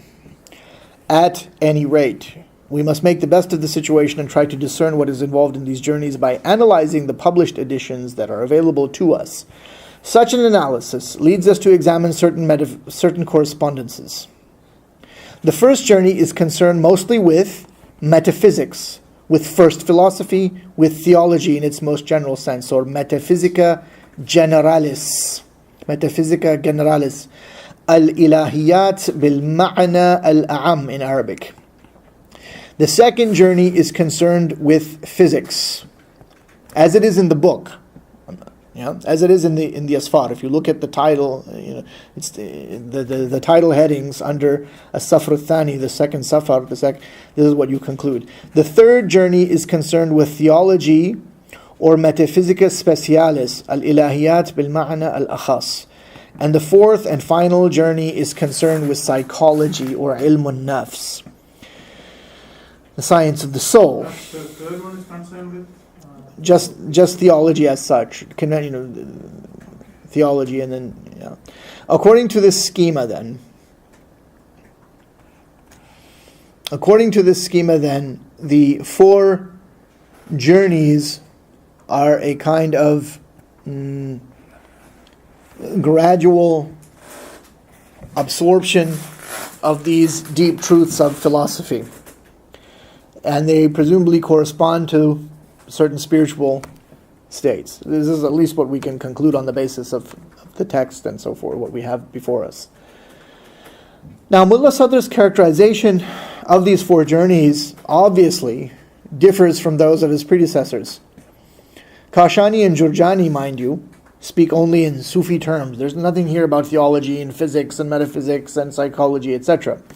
Mulla Sadra radically differs from these 2, as well as from nearly all philosophers and Sufis who preceded him. How? That lies in his harmonious blending of what we may call the discursive pursuit of wisdom, al-Hikmat al-Bahthiyah, and the illuminative pursuit of wisdom, or al-Hikmat al-Kashfiyah al-Dhawqiyah al-Ishraqiyah. The first one is the Kalam approach, sort of discursive philosophy. Yes, the Kalam theological or straight falsafa approach, right? Second one is the mystic. Yep. So the system set out at such length in the Kitab al-Asfar is a harmonization of the ways of purely discursive reason and illumination. One does not find in the thought of Mulla Sadra the exclusive reliance on mere conceptual elaboration and apodictic proof or burhan as a means of attaining to the ultimate truth that can be seen elsewhere. For instance, in some adherents of the school of Ibn Sina, or amongst pure Aristotelians like Ibn Rushd, al-Hafid. One also does not find the sort of anti-intellectualism, which asserts that reason and spiritual realization are incompatible, and which was the hallmark of much of Sufi thought prior to Mulla Sadra as well as in his own time, and even now, wherein all reason is sacrificed to notions of kashf, dreams, visions, so-called ecstatic utterances or shatahat. Mulla Sadra retains the notion of 4 journeys because it conveniently encapsulates the 4 logically possible modes of spiritual wayfaring, which cover in a general way all spiritual stations. Moreover, he identifies each of these 4 journeys with specific areas of inquiry in traditional Islamic philosophy, namely metaphysics, physics, theology, and psychology. To recapitulate, any journey presupposes a point of origin and a destination, a departure and an arrival. The spiritual path is none other than the quest for the truth, al-haq. But here, Allah is both origin and destination. Having completed the journey from the creatures to the truth, the soul must further complete its movement from potentiality to actuality, and thus journey by the truth in the truth. Having accomplished the latter, the 3rd journey is a kind of return, inasmuch as it proceeds from the truth back to the creatures by the truth. The 4th and final journey represents the last stage of the soul's movement from potentiality to actuality, and it is by the truth in the creatures. Question. He mentioned before Mulla Sadra, the discursive and the spiritual experience, they are kind of existed independently, mutually exclusive manner, Sort of. right? Yeah. But Mhm. even Ibn Arabi's work, isn't it also some kind of a, of course I haven't read, I just read about what Yeah. he's talking about a little bit, not, so I'm talking ignorance as my base here. Mhm. But isn't it Ibn Arabi approach is also a discursive approach to explaining the Sufi experiences in a sense? Doesn't he attempt to bring these two together, sort of? No, really, I don't think so. I don't think Ibn Arabi can be characterized as having a discursive approach at all in any of his writings. In Arabic, no, he doesn't. When you read him, he reads like a pure mystic. He doesn't sound like Ibn Sina or Mulla Sadra for that matter. I mean, there are passages, for example, in the Futuhat where he's sort of very straightforward, and his writing in those passages doesn't have this really weird, bizarre quality that it does in other passages. But reading Ibn Arabi is a very peculiar experience. It's hard to describe to someone who doesn't know the language, but you can get some flavor of it by looking at some of the translations. I mean, if you just compare 2 or 3 different translations of the Fusus al-Hikam, you'll be wondering in certain passages what happened. Just look at the opening passage. It's very difficult to translate that. The opening paragraph of the first real chapter of the al-Fasl al-Awwal, al-Fasl al-Adami, the Fasl or the chapter, the bezel devoted to Adam, the quintessence of the divine word in the matrix of Adam is how I think I translated it once. It's a very, very difficult paragraph to follow because there's so many parenthetical remarks in it on the one hand, and he invented his own terms. I mean, you don't have the term al-a'yan al-thabita really before Ibn Arabi. I mean, what does he mean by that? The fixed entities is one translation. And they'll even say, well, these are like Platonic ideas. There's a whole discussion about what he actually means by that. And the way he understands divine names, the way he understands man, qua man, the human being. He's a very, very unique person in Islamic intellectual history. I don't think there's anyone like him. Thank you. So why 4 journeys? Why? I've attempted an answer as to why we have 4 journeys. On the one hand, there's 4 journeys because these exhaust the 4 sort of logical possibilities of journeying to and in and from and so forth that we already went over. But I have a kind of unconventional hypothesis about the four journeys. Very unconventional hypothesis. So you remember that there were the 100 round fields of combat, the Sad Maidan of Khaja Abdullah Ansari. And because honestly, when you look at these four journeys, he's describing a cycle. Now, in all cyclical matters, when do you have motion in a square? You don't. If we want to mathematically model a kind of cyclical or wave phenomenon, we do it using trigonometric functions. Now we're speaking sort of scientifically and engineering-wise and mathematically and physics, right? So it's a circle. The trigonometric functions arise from a circle. And there is the interpretation of the triangle, but the triangle really is inscribed in the circle, isn't it? It's not, the notion that trigonometry is the study of triangles is somewhat problematic. So cyclical motion involves some kind of a genuine circular motion or something which may be interpreted as a circular motion. So why should the spiritual path be movement in a square? What do you think of that? So this is my sort of starting point. And remember that Khaja Abdullah Ansari speaks of Sad Maidan, and the Maidan was a circular motion. So I also would prefer a circular symbolism for the trajectory of four journeys. The symbolism of numbers, we have to introduce some numbers. The symbolism of numbers is a very ancient symbolism, and numbers were also by the ancient philosophers regarded as noetic symbols, especially the Greeks from the time of the pre-Socratics to Pythagoras, to Plato, to Plotinus, even to the last great representative of Platonism, Proclus. The Pythagoreans, for example, considered the number 4, and we have 4 journeys, right? But they considered 4 to be a symbol of 10, of the decad. Because 4 contained the numbers preceding it, and if you add them all together, it adds to 10. So if you have 4 contains 3, and it contains 2, and it contains 1. And if you add 4 to 3 to 2 to 1, you get 10. 4 plus 3 is 7, plus 2 is 9, plus 1 is 10. Now the ancient Pythagoreans also would swear by the decad in their oath of the so-called tetractys. They would say, by him that gave to our generation the tetractys, which contains the fountain root of eternal nature. Now what is the tetractys? The tetractys is an arrangement of 10 dots in a triangular array such that the first row consisted of only 1 dot, then the second row consists of 2, the third of 3, and the fourth and last of the rows of 4, giving 10 dots in all. Thus, the number 4 on this view implicitly contains the decad and the holy tetractys of the Pythagoreans, which symbolizes for them the all. In other words, these digits integrally symbolized all modalities of being.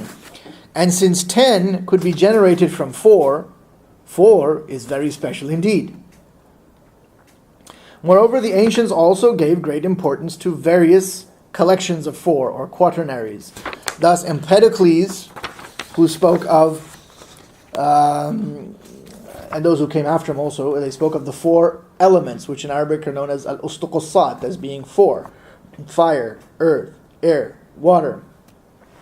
Similarly, there were 4 qualities: hot, dry, moist, cold. 4 humors, al-akhlaq al-arba'ah, of blood, phlegm, black bile, and yellow bile, These are just a few examples to show the importance and significance of the number 4. These quaternaries were certainly known by Mulla Sadra. I am not certain at all about Pythagorean symbolism, but it would not be surprising if he was aware of this as well, and being a very well-read person and who was concerned with rational sciences. To complete my point or complete the elucidation of my unconventional hypothesis, I must introduce another collection of four, or another quaternary, namely the four cardinal directions of north, south, east, and west. In the system of Ptolemaic-based mathematical astronomy, ilm al-hay'a, as well as astrology, ilm al-tanjim, we find the analog of the four cardinal directions in the spring and autumn equinoxes on the one hand and the summer and winter solstices on the other. The plane of the ecliptic is envisioned as a circular field, a maidan, and these 4 points, when drawn on the circumference of the circle, may be joined to form a square. The equinoctial points, which lie opposite one another, as do the solstitial points, they thus can be used to divide it into 4 quadrants. We may then connect these points so that a square is inscribed in the circle. Each of the points then marks arrivals and departures of the 4 journeys. That is my idea. Wallahu a'lam. So, Earlier you mentioned the heading to real, like Islam being a 4. Islam being what? Like, Oh, 4 angels, 4 archangels. no, like Islam being a 4, like a 4 consistencies, like Islam, Iman, Ihsan, and like the Day of Judgment, like the Hadith Jibril. I suppose, yes, you could go that way as well. There are important groupings of 4, but this idea that, you have the spring equinox, the autumn equinox, and the winters, that's how these traditional diagrams were drawn, and that indeed is the pre-Christian, having nothing to do with Christianity, symbolism of the cross. There's actually a book on that by René again on the and this is a geometry and thing that has nothing to do with Christian ideas. One final point is that Mulla Sadra uses the term aql, intellect or reason, the faculty which binds man to God, in his title, al-Hikmat al-Muta'aliyah al-asfar al-aqliyah al-arba'ah. So these are the 4 noetic journeys. So the aql again plays a role here for him. And I do not think it is a coincidence that he also devoted a long commentary to that section of the Usul al-Kafi. And of course, we have spoken before about the importance of aql or intellect in the Shi'i tradition. So this is a kind of summary analysis then of the 4 journeys in the Kitab al-Asfar. Mulla Sadra espoused this doctrine of the fundamental reality of being in the external world.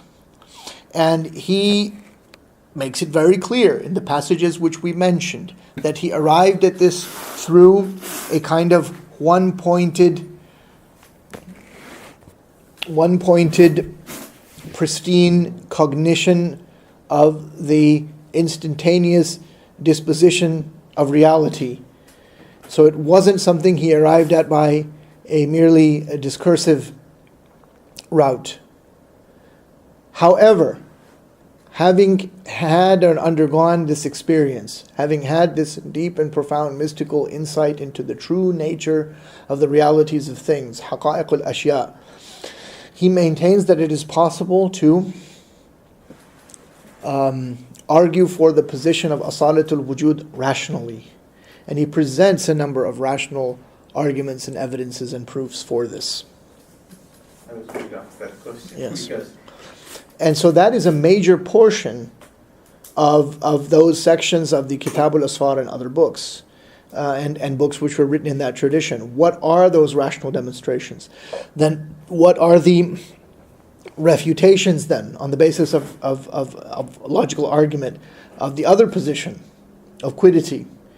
And so that's a big part of the of the metaphysical doctrine in Mulla Sadra. And so in writing this, he basically touched Ibn Sina and Ibn Arabi, everyone, right, in demonstrating his idea in the book. Well, he touches on a lot of those. He quotes a lot. There's a lot of quotations. Yes, I mean, that's all I can say. You've asked a general, yeah. If you read, we can pretty much understand a lot of other. If you read that book, you'll have a very good idea about many things. Yes.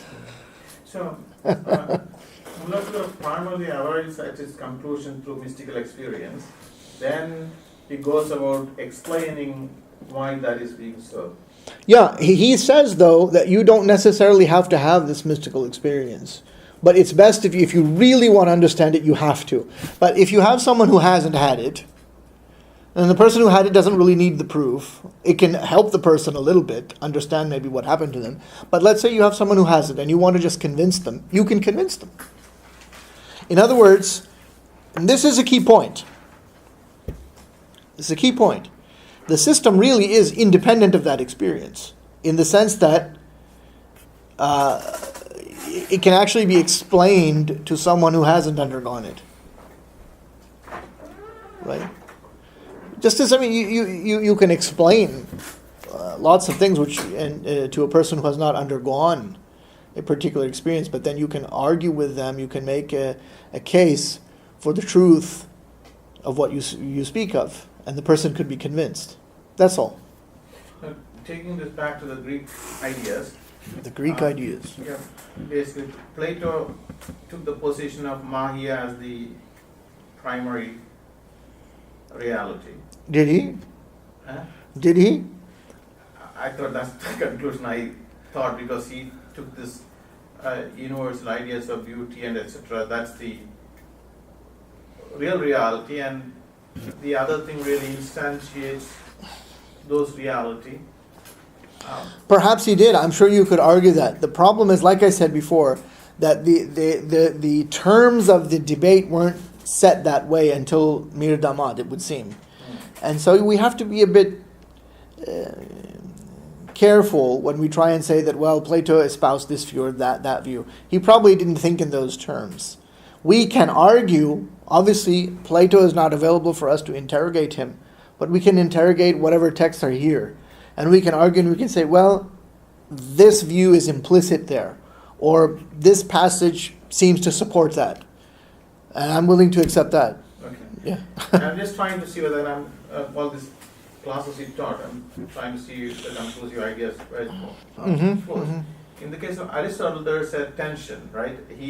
I think there is. There's a tension between his universal and in one sense, he strongly supports the primacy of the substance. Yeah. At the same time, substance doesn't have eternality, so he is challenged by that. I agree with you. I think there's a tension there. Yeah. And then in the case of... do you guys agree? Yeah. In the case of Ibn Sina, Mhm. I said it could be argued either way. He hasn't...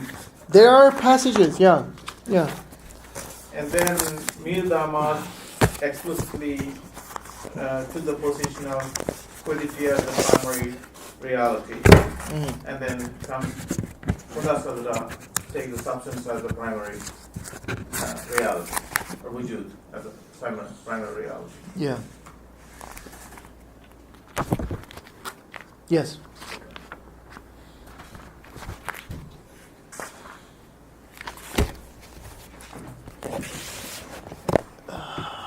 As you could not, there's a lot of things I didn't understand, but the emptiness is a fundamental reality with this doctrine. It's quite puzzling. It is quite So when you puzzling. say emptiness is a nothingness. For me, the emptiness is space that doesn't have anything in it. Right? Emptiness in the sense of non-presence of something. The non-presence, Of yes. something. So emptiness is a fundamental nature, a fundamental reality. But does that imply boundaries? Emptiness? Thing like no, nothing. The absence of anything we can think of is emptiness. Because when you talk about the universe, you talk about the universe expanding or contracting. It seems that what I understood is the construct of human mind. So, I don't know. It's like we have what you were saying that there is a chair and there is so it's a construct of mind, and emptiness becomes the reference. Yeah, they're saying that it is the mind that attaches these labels to things, and when we talk about things in the universe, we are just relying on conventions, and so there is a kind of conventional reality, but that's all it is. and in fact the true nature of things is that they are empty. But this begs the question, and this is what I've not been able to understand from the Buddhists, that emptiness itself, if we agree with Izutsu and we say that yes, all right, the Buddhist philosophy is one based on the category or predicament of relation. Or if we completely dispense that and say, let's try and meet them in their own terms and we'll not try and impose our own terminology and we'll take them at face value, and then they're saying that things do not have self-nature, the ultimate reality is emptiness. That begs the question, because emptiness by its very nature is an absence. It is a privation of something. So is it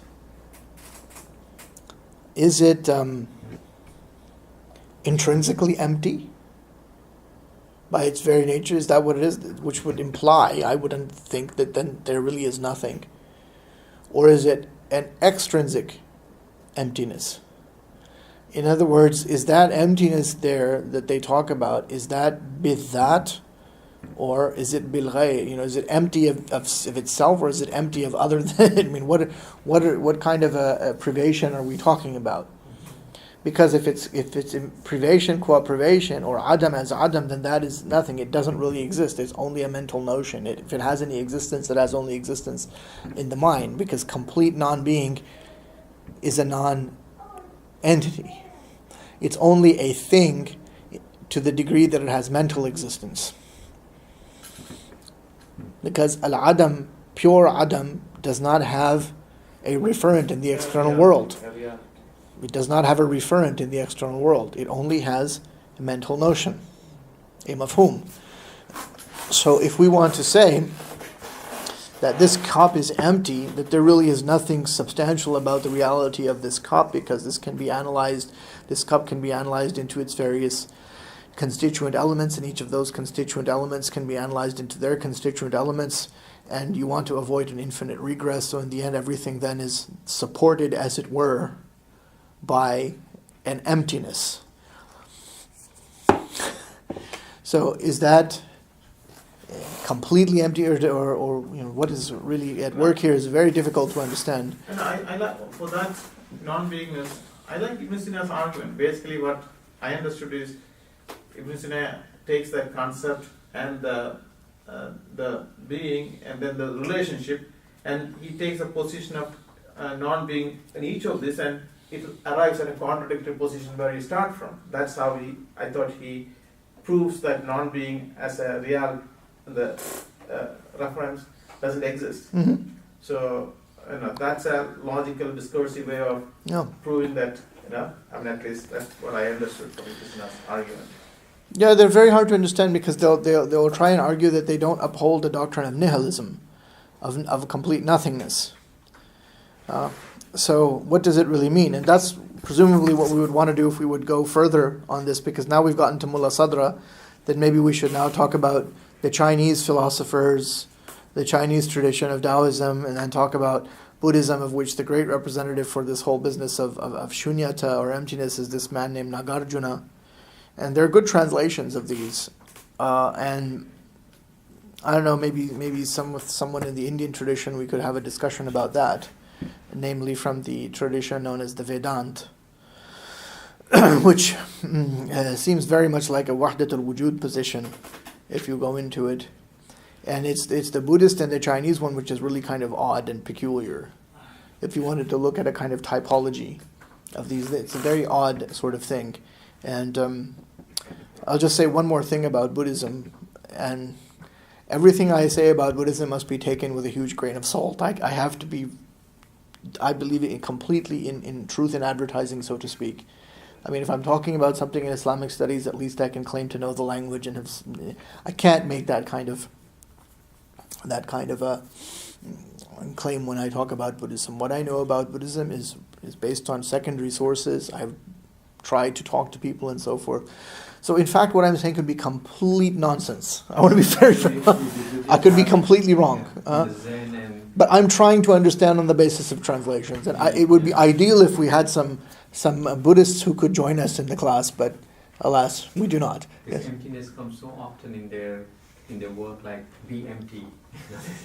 Before you shoot your arrow, be empty. How do you mean to be empty? No, that makes sense. I understand this thing about, empty your mind before you shoot the arrow. There are interesting books on this. Yeah. Have you read any of them? I read 3 chapters on Zen. Zen and the Art of Archery Yeah. by Eugene Harrigal. Yes, That's a very interesting book, yeah. So these are fascinating writings. When you talk about some kind of art, and I don't mean to painting or sculpture necessarily, but any sort of activity that isn't discursive. You're not making a proof in calculus. You're not solving an engineering problem. You are trying to make some moves with a sword, for example, or you are practicing the art of archery or swordsmanship, or empty-handed combat, or something like this.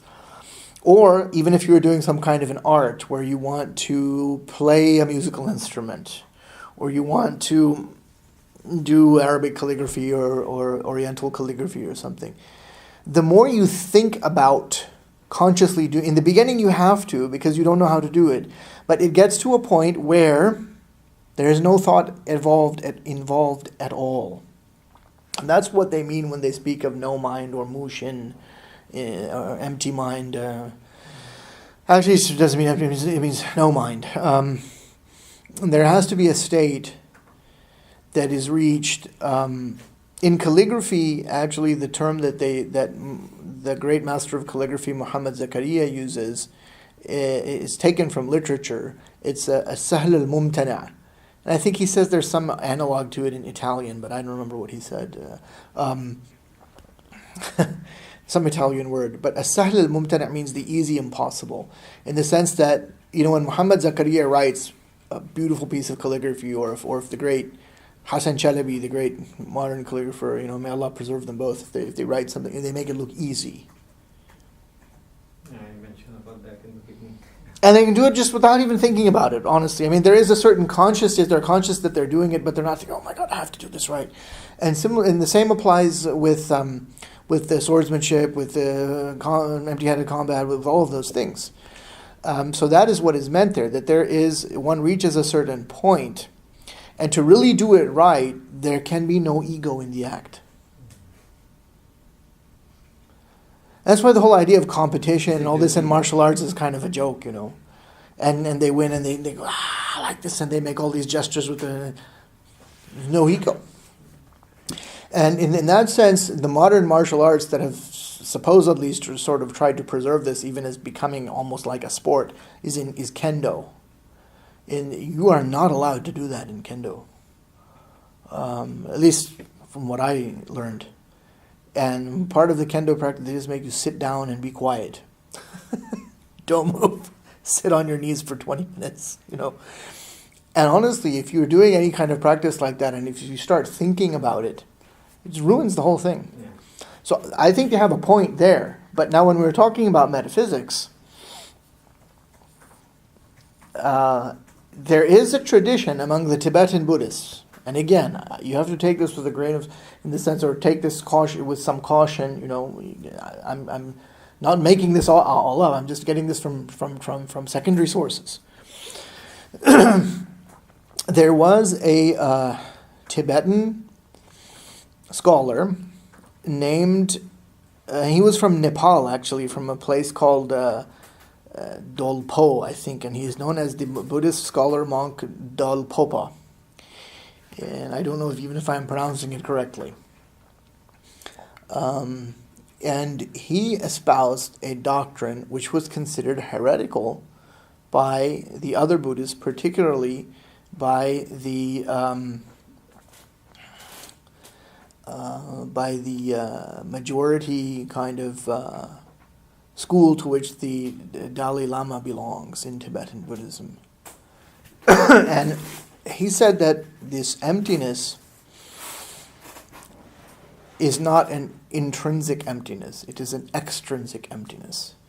And so in that sense, that emptiness then really reduces, and now this is me interpreting, to a kind of state of absolute non-conditionedness that is beyond even the condition of being conditioned. And that if that is called shunyata, that is a shunyata which is pregnant, as it were, with infinite possibilities. Do you understand? Because it is only from a state of complete and total non-conditionedness that everything arises. And that is the symbolism in geometry of the point. The point. Because the point is completely non-conditioned, yet everything derives from the point in geometry, or from one, mathematically speaking. Where in traditional mathematics and arithmetic, one was not a number, but was conceived of as being the source of numeration, but without itself ever becoming conditioned by number. And in that sense, the point, the dot, the nuqta, can also be seen in this way, because the nuqta is at the center of the circle, and it is present everywhere on the circumference, but it is not present anywhere, and it's actually nowhere, yet it is everywhere. So this is the kind of idea, and Izutsu writes about this in some sense in the towards the philosophy of Zen Buddhism. So that if you take this, you see this, if I hold up this page, this is empty. This page is completely empty. There's nothing written on this page. Yet it has the potential to be the all and the anything. You can inscribe anything on it, you can draw on it, you can write on it, right? And that emptiness, that complete and total emptiness is necessary, because in that complete and total emptiness is the totality of receptivity for anything. It explains. So I think that is a very interesting way of looking at it. I don't know if that's how they would mean it, and how I don't know if that's how the Buddhists would mean it or accept that meaning, but that's an interesting way to look at it. An emptiness, source of all potential. And yes, and that's why also, if you actually go into traditional Japanese swordsmanship, and they'll talk about, well, what is the best kamae? Kamae is the ready stance before the actual duel of swordsmanship begins. What is the best one? There's different stances. You can hold the sword in front of you, and you hold it in front of you, pointing in such a way that it's pointed to the neck of your opponent, if you were to draw a line, so that if he rushes you, he can't rush you without impaling himself on the sword. Or you hold the sword behind you in a way so that where they're standing, the angle is such, because of depth perception, they can't tell how long your sword is. If they can't tell how long it is, then they don't know how safe the distance is for them to approach, you understand? Or another kamae, which is the most dangerous one, is to hold the sword up above your head in the striking position. But then you're open on all sides. It's very powerful, but you've got to be able to move very quickly. So what is the best one? And they say that the best one is the kamae of no kamae. In other words, it is the stance of no stance. It is the stance in which mentally you are not committed to any particular stance or view, and you are ready, therefore, because you are in a state of complete and total receptivity, to respond, to react after the other person moves with the perfect response and the perfect reaction. You see? So that concept, that doctrine, that notion applies there as well. So, going back to sorry. I want to make sure I understand what Sure, you're thinking. yeah. When I want to analyze this, so when I see things like table, chair, yourself, so I see the beings, and that's what I conceive in my mind. Mm-hmm. And then QDT is essential thing of things that differentiate, like glass from the chair. That's right. So this is the two notions. Yes, They combine together. I think you got it, yeah. Yeah, so that's how we deal in the life. That's how we deal. When Mulla Sadra said that being is reality, is he trying to say that the QDT doesn't exist in sense of everyone? I didn't understand the part. How can QDT doesn't exist? I was more of Mir Damal. I agree with him. It doesn't exist in the sense that it doesn't have an existence of its own. I was thinking the other way. It doesn't have any existence of its own. Yes. Go I ahead. was thinking Sorry. that if there is no chair in front of me, I will not conceive a notion of a chair in my mind. So it seems like being aware of something, it has to have material presence. How was the first chair then conceived, like created? How was the first chair conceived? Okay. It might be Like out of created, necessity. It might be out of necessity. People, I'm sure the first chair is not the chair the way we have it. Maybe just a square thing to sit. And slowly, people decided to have a back, and it's a improvisation of Some design, Yeah. some basic design. Yeah. Okay. And I think that notion is easier to digest if you take the example of I as a human being, right? Yeah. So that's the real existence as according to Mulla Sadra. Whereas as a man is human, that is the Mahiya, the characteristics of a human. That's a Mahiya that Nirdama says that is the real existence. Whereas according to Mulla Sadra, the individual that I am, that is the real existence according to Mulla Sadra. So that's the distinction they're talking about, right? If you take the position of asalatul mahiya, or the primacy of quiddity, then you're essentially taking the position that quiddities are very compelling for you, that you are convinced that there are independent, existing, distinct substances, distinct quiddities, distinct things. And each of them exists and has existence, and the external world is real. So Mulla Sadra is not saying that the external world is not real. He is saying that that perspective is a mistaken one. And it's mistaken because quiddity in the system of Mulla Sadra is the principle of differentiation, but it's also the principle of multiplicity. Multiplicity arises through quiddity, whereas wujud is the principle of unity or tawheed. And so it's not really the example that you gave of a chair, whether it's a very basic primitive design of chair or a more advanced kind of chair, what have you. But if you see it as a chair, that is a mistaken vision on your part, he would say. Because it's not so much that you are seeing a chair. What you should see is wujud, pure being, existentiating itself as a chair at that moment. Do you know? So what is more primary, what is more fundamental is wujud. And so all around us, all we see then is wujud, not really quiddity. When we differentiate them. We differentiate, and that differentiation is wrong. It's a mental construct. That's what. As a mental construct, you can argue for it, but have you seen it? That's the thing. He says he has seen it. He has seen it. So, there are Sufis who say that they see Allah in all things, that Allah has never been veiled. There's a Sufi saying that says, what is it? Even Maulana Rumi went. العمى من شدة النور والخفاء من شدة الظهور. I think that's how it is. That, the blindness is caused by the intensity of the light, but his hiddenness is due to the intensity of his manifestation. He's so obvious you don't see him. You see, so it's, you can formulate these things, but have you really experienced it? That's where the question comes in. So this is really what Mulla Sadra is saying, and Ibn Arabi had a similar notion.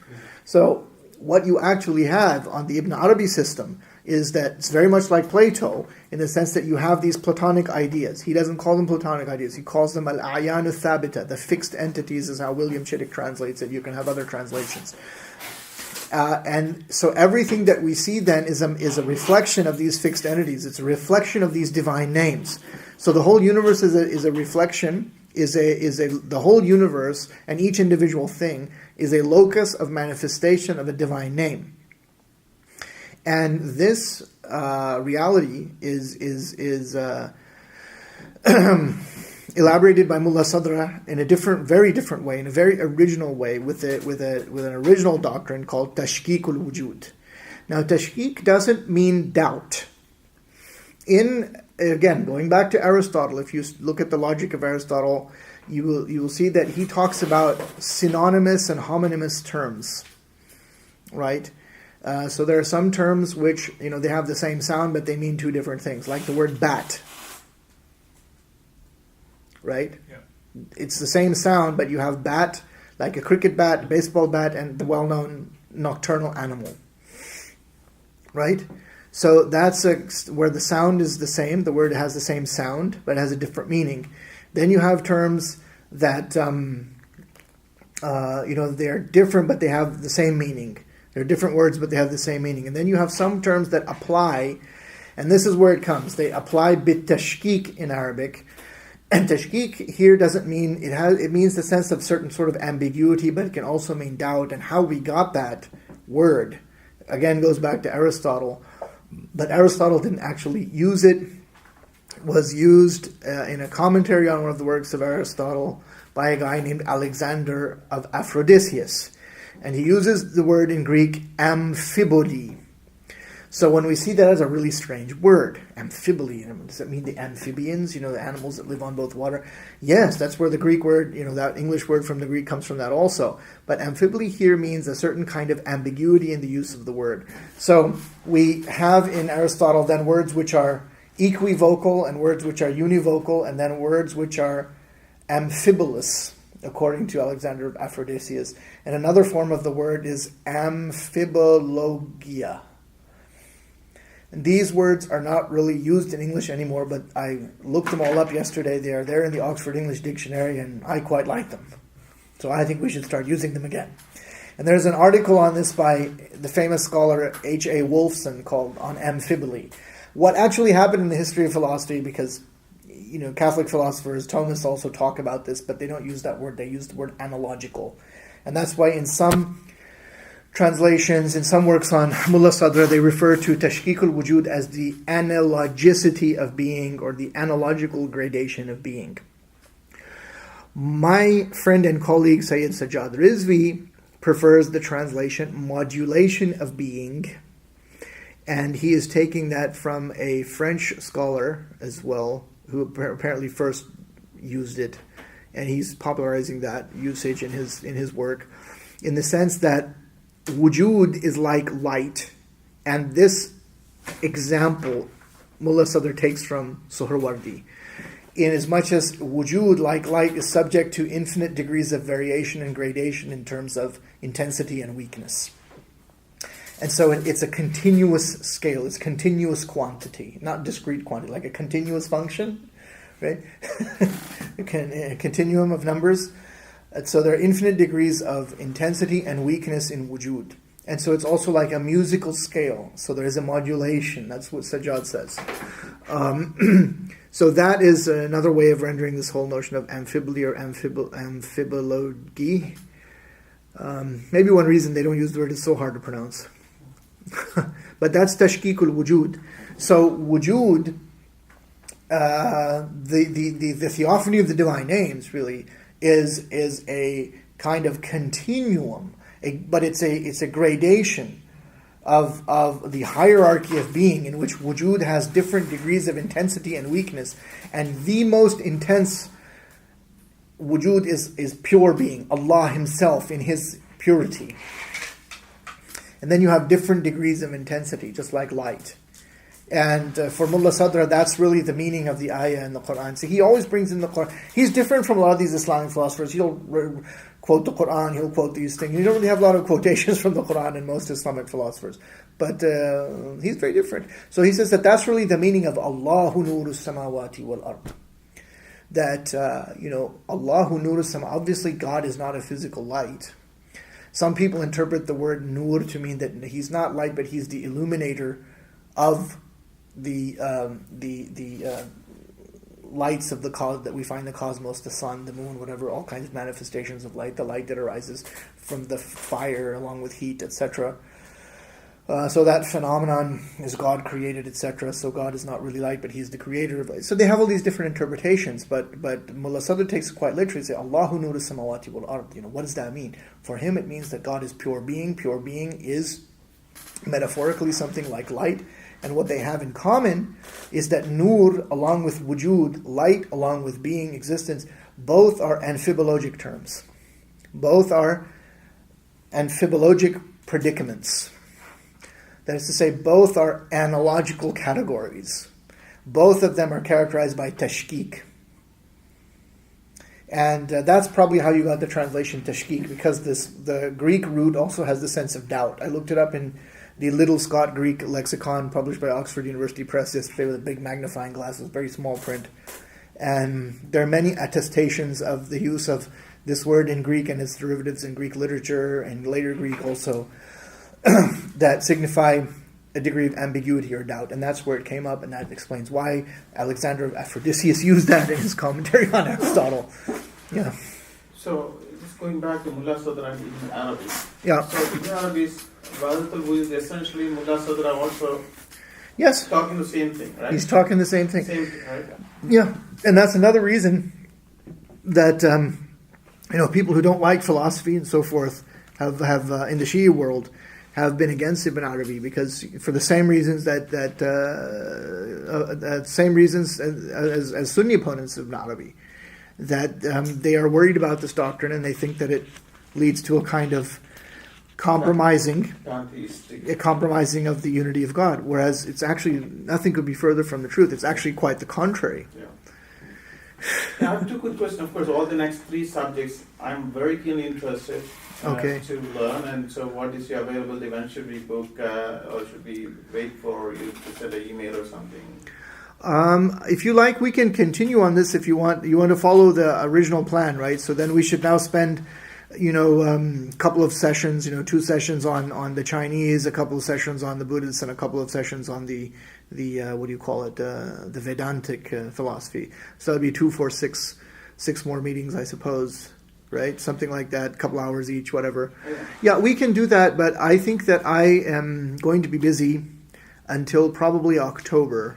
I might be able to extricate myself or become free before that, but I can't say at this point.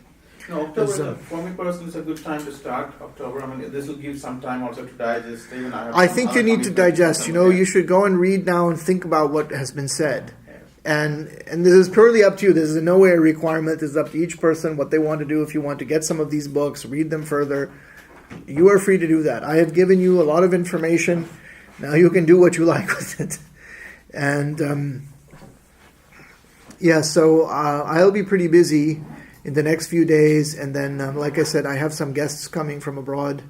Then I'll be busy again for a week, and so I think probably by middle of September, it's possible, but it's more likely that it's October that I will be free. I'm actually busy also in September. I have to present some workshops. So you see, okay. So I don't know about all of you. October is a good time, personally. Yeah. All right, so we can enough with this. Yeah. Can you just wait. Okay, wait. Unity of being before we conclude. Yes, the unity of being. Yeah, Well, the concept of. What about it? How do you explain? What does it really mean? What is now we understand, to some extent, there is a being. Okay. We understand the being. Now explain what is you. That's a notion in our mind, right? And the being manifests into things, into see. Yes. Right? So, what does the unity of being mean? I mean, everything we see. When we say being, are we talking about inanimate things and as well as yes, anything, right? Anything. Yeah. So the unity of being mean what really? I mean, the underlying things are saying, or what's that? All right.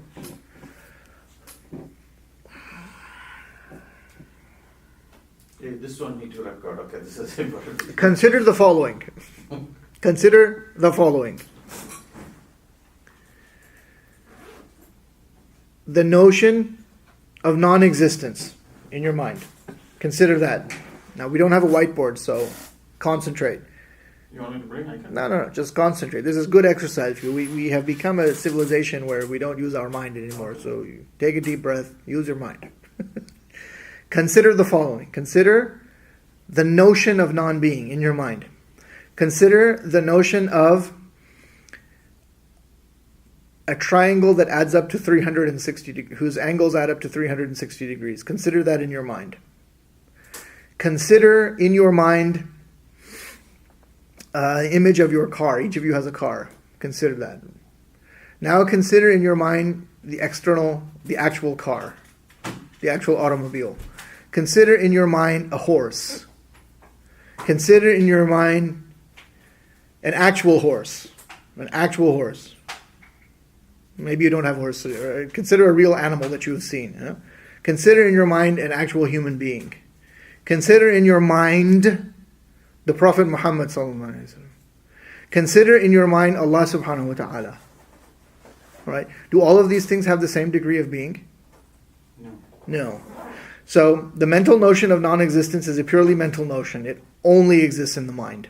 And again, this is a mental exercise. So everything now we're talking about are mental images.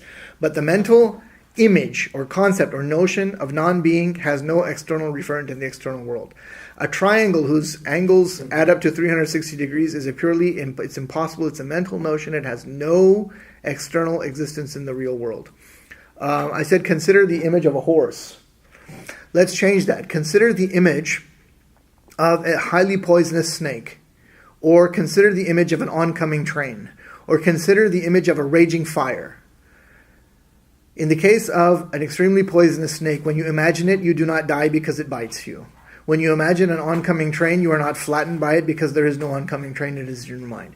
When you imagine a raging fire, you do not burst into flames because there is no fire. So mental existence does not have external effects, athar kharijiyah. But if you imagine your actual car, it is a mental image, it has an external referent in the external world, and it is there. If you could go downstairs in the parking lot and you could see it and touch it and feel it and so forth. Similarly, you can imagine any human being. A human being is going to have more wujud, as it were, than a plant or an animal, in the sense that a plant only grows. Sorry, I have to head out, inshallah. Yeah. The pleasure Take is there. care. Good to Thank see you. you. Thank Yeah, you, sir. no problem. Take care. It's all I okay. It's all I got. So a human being, on this view, is seen to have more wujud than a plant, because a plant only grows. It doesn't really have the ability to move. It's rooted to the ground, it may follow the sun, but it doesn't really move in the way that, let's say, a cat can move. And then the cat or a dog or a horse only moves according to instinct and cannot really think in the way that human beings can think. What I mean by that is that only human beings can actually cognize and conceptualize, understand universals. And so the human being is seen to have more wujud. So there is a distinction between the vegetative or the plant soul, the animal soul, and the rational soul that the human being has. Now consider human beings. There's different sorts of human beings. There are very evil human beings. There's plenty of examples, far too many. Now consider the Prophet Muhammad sallallahu alaihi wasallam. He's very different, isn't he? Consider any prophet, Isa alayhi salam, Dawood alayhi salam, according to our view, not as they're portrayed in the Bible. And the prophets do not commit any mistake. They are absolutely ma'soom. All right? Consider a great saint like Ibn Arabi. Right? These people have a different degree of wujud because their soul is more developed. Now consider Allah subhanahu wa ta'ala. So you can see that there is a gradation of being. And then even with Allah subhanahu wa ta'ala, you can conceive of the divine names, you can conceive of, before, logically speaking, the divine names, the divine essence itself, pure, unconditioned, and beyond the condition, negatively conditioned God, and then God or being beyond the condition of even being conditioned, and finally we reach the point where we cannot go further. The divine essence. So there are degrees of being. So all of these things are different, but they're all united by one thing. What is that? Being. Wujud. Being. So is there not a unity of being?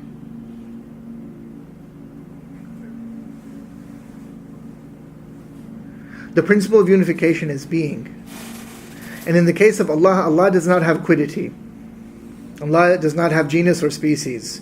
His he-ness, his itness is his wujud, and his wujud is his quiddity, and his quiddity is his wujud. There's no distinction there's no composition in God.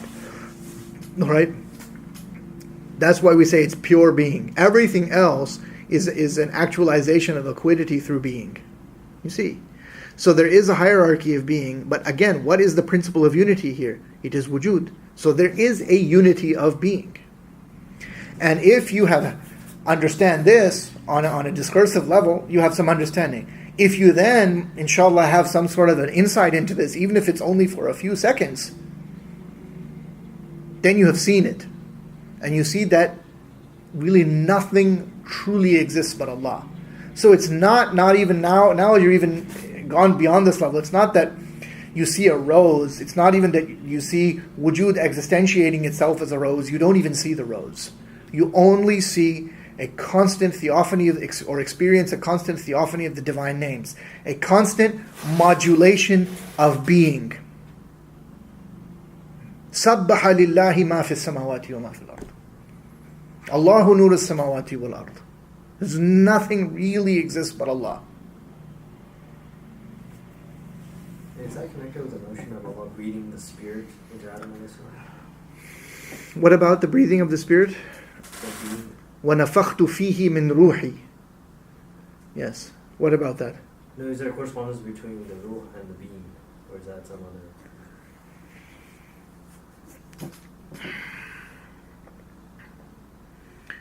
Well, I suppose. I mean, because everything has some degree of existence.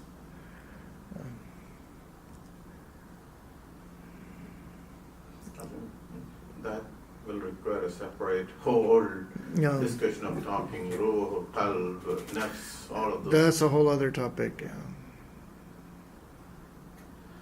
Or at least, alhamdulillah, at least now if we hear the word being, at least we won't know what we heard something about it. So. Being, yes. Thank you. I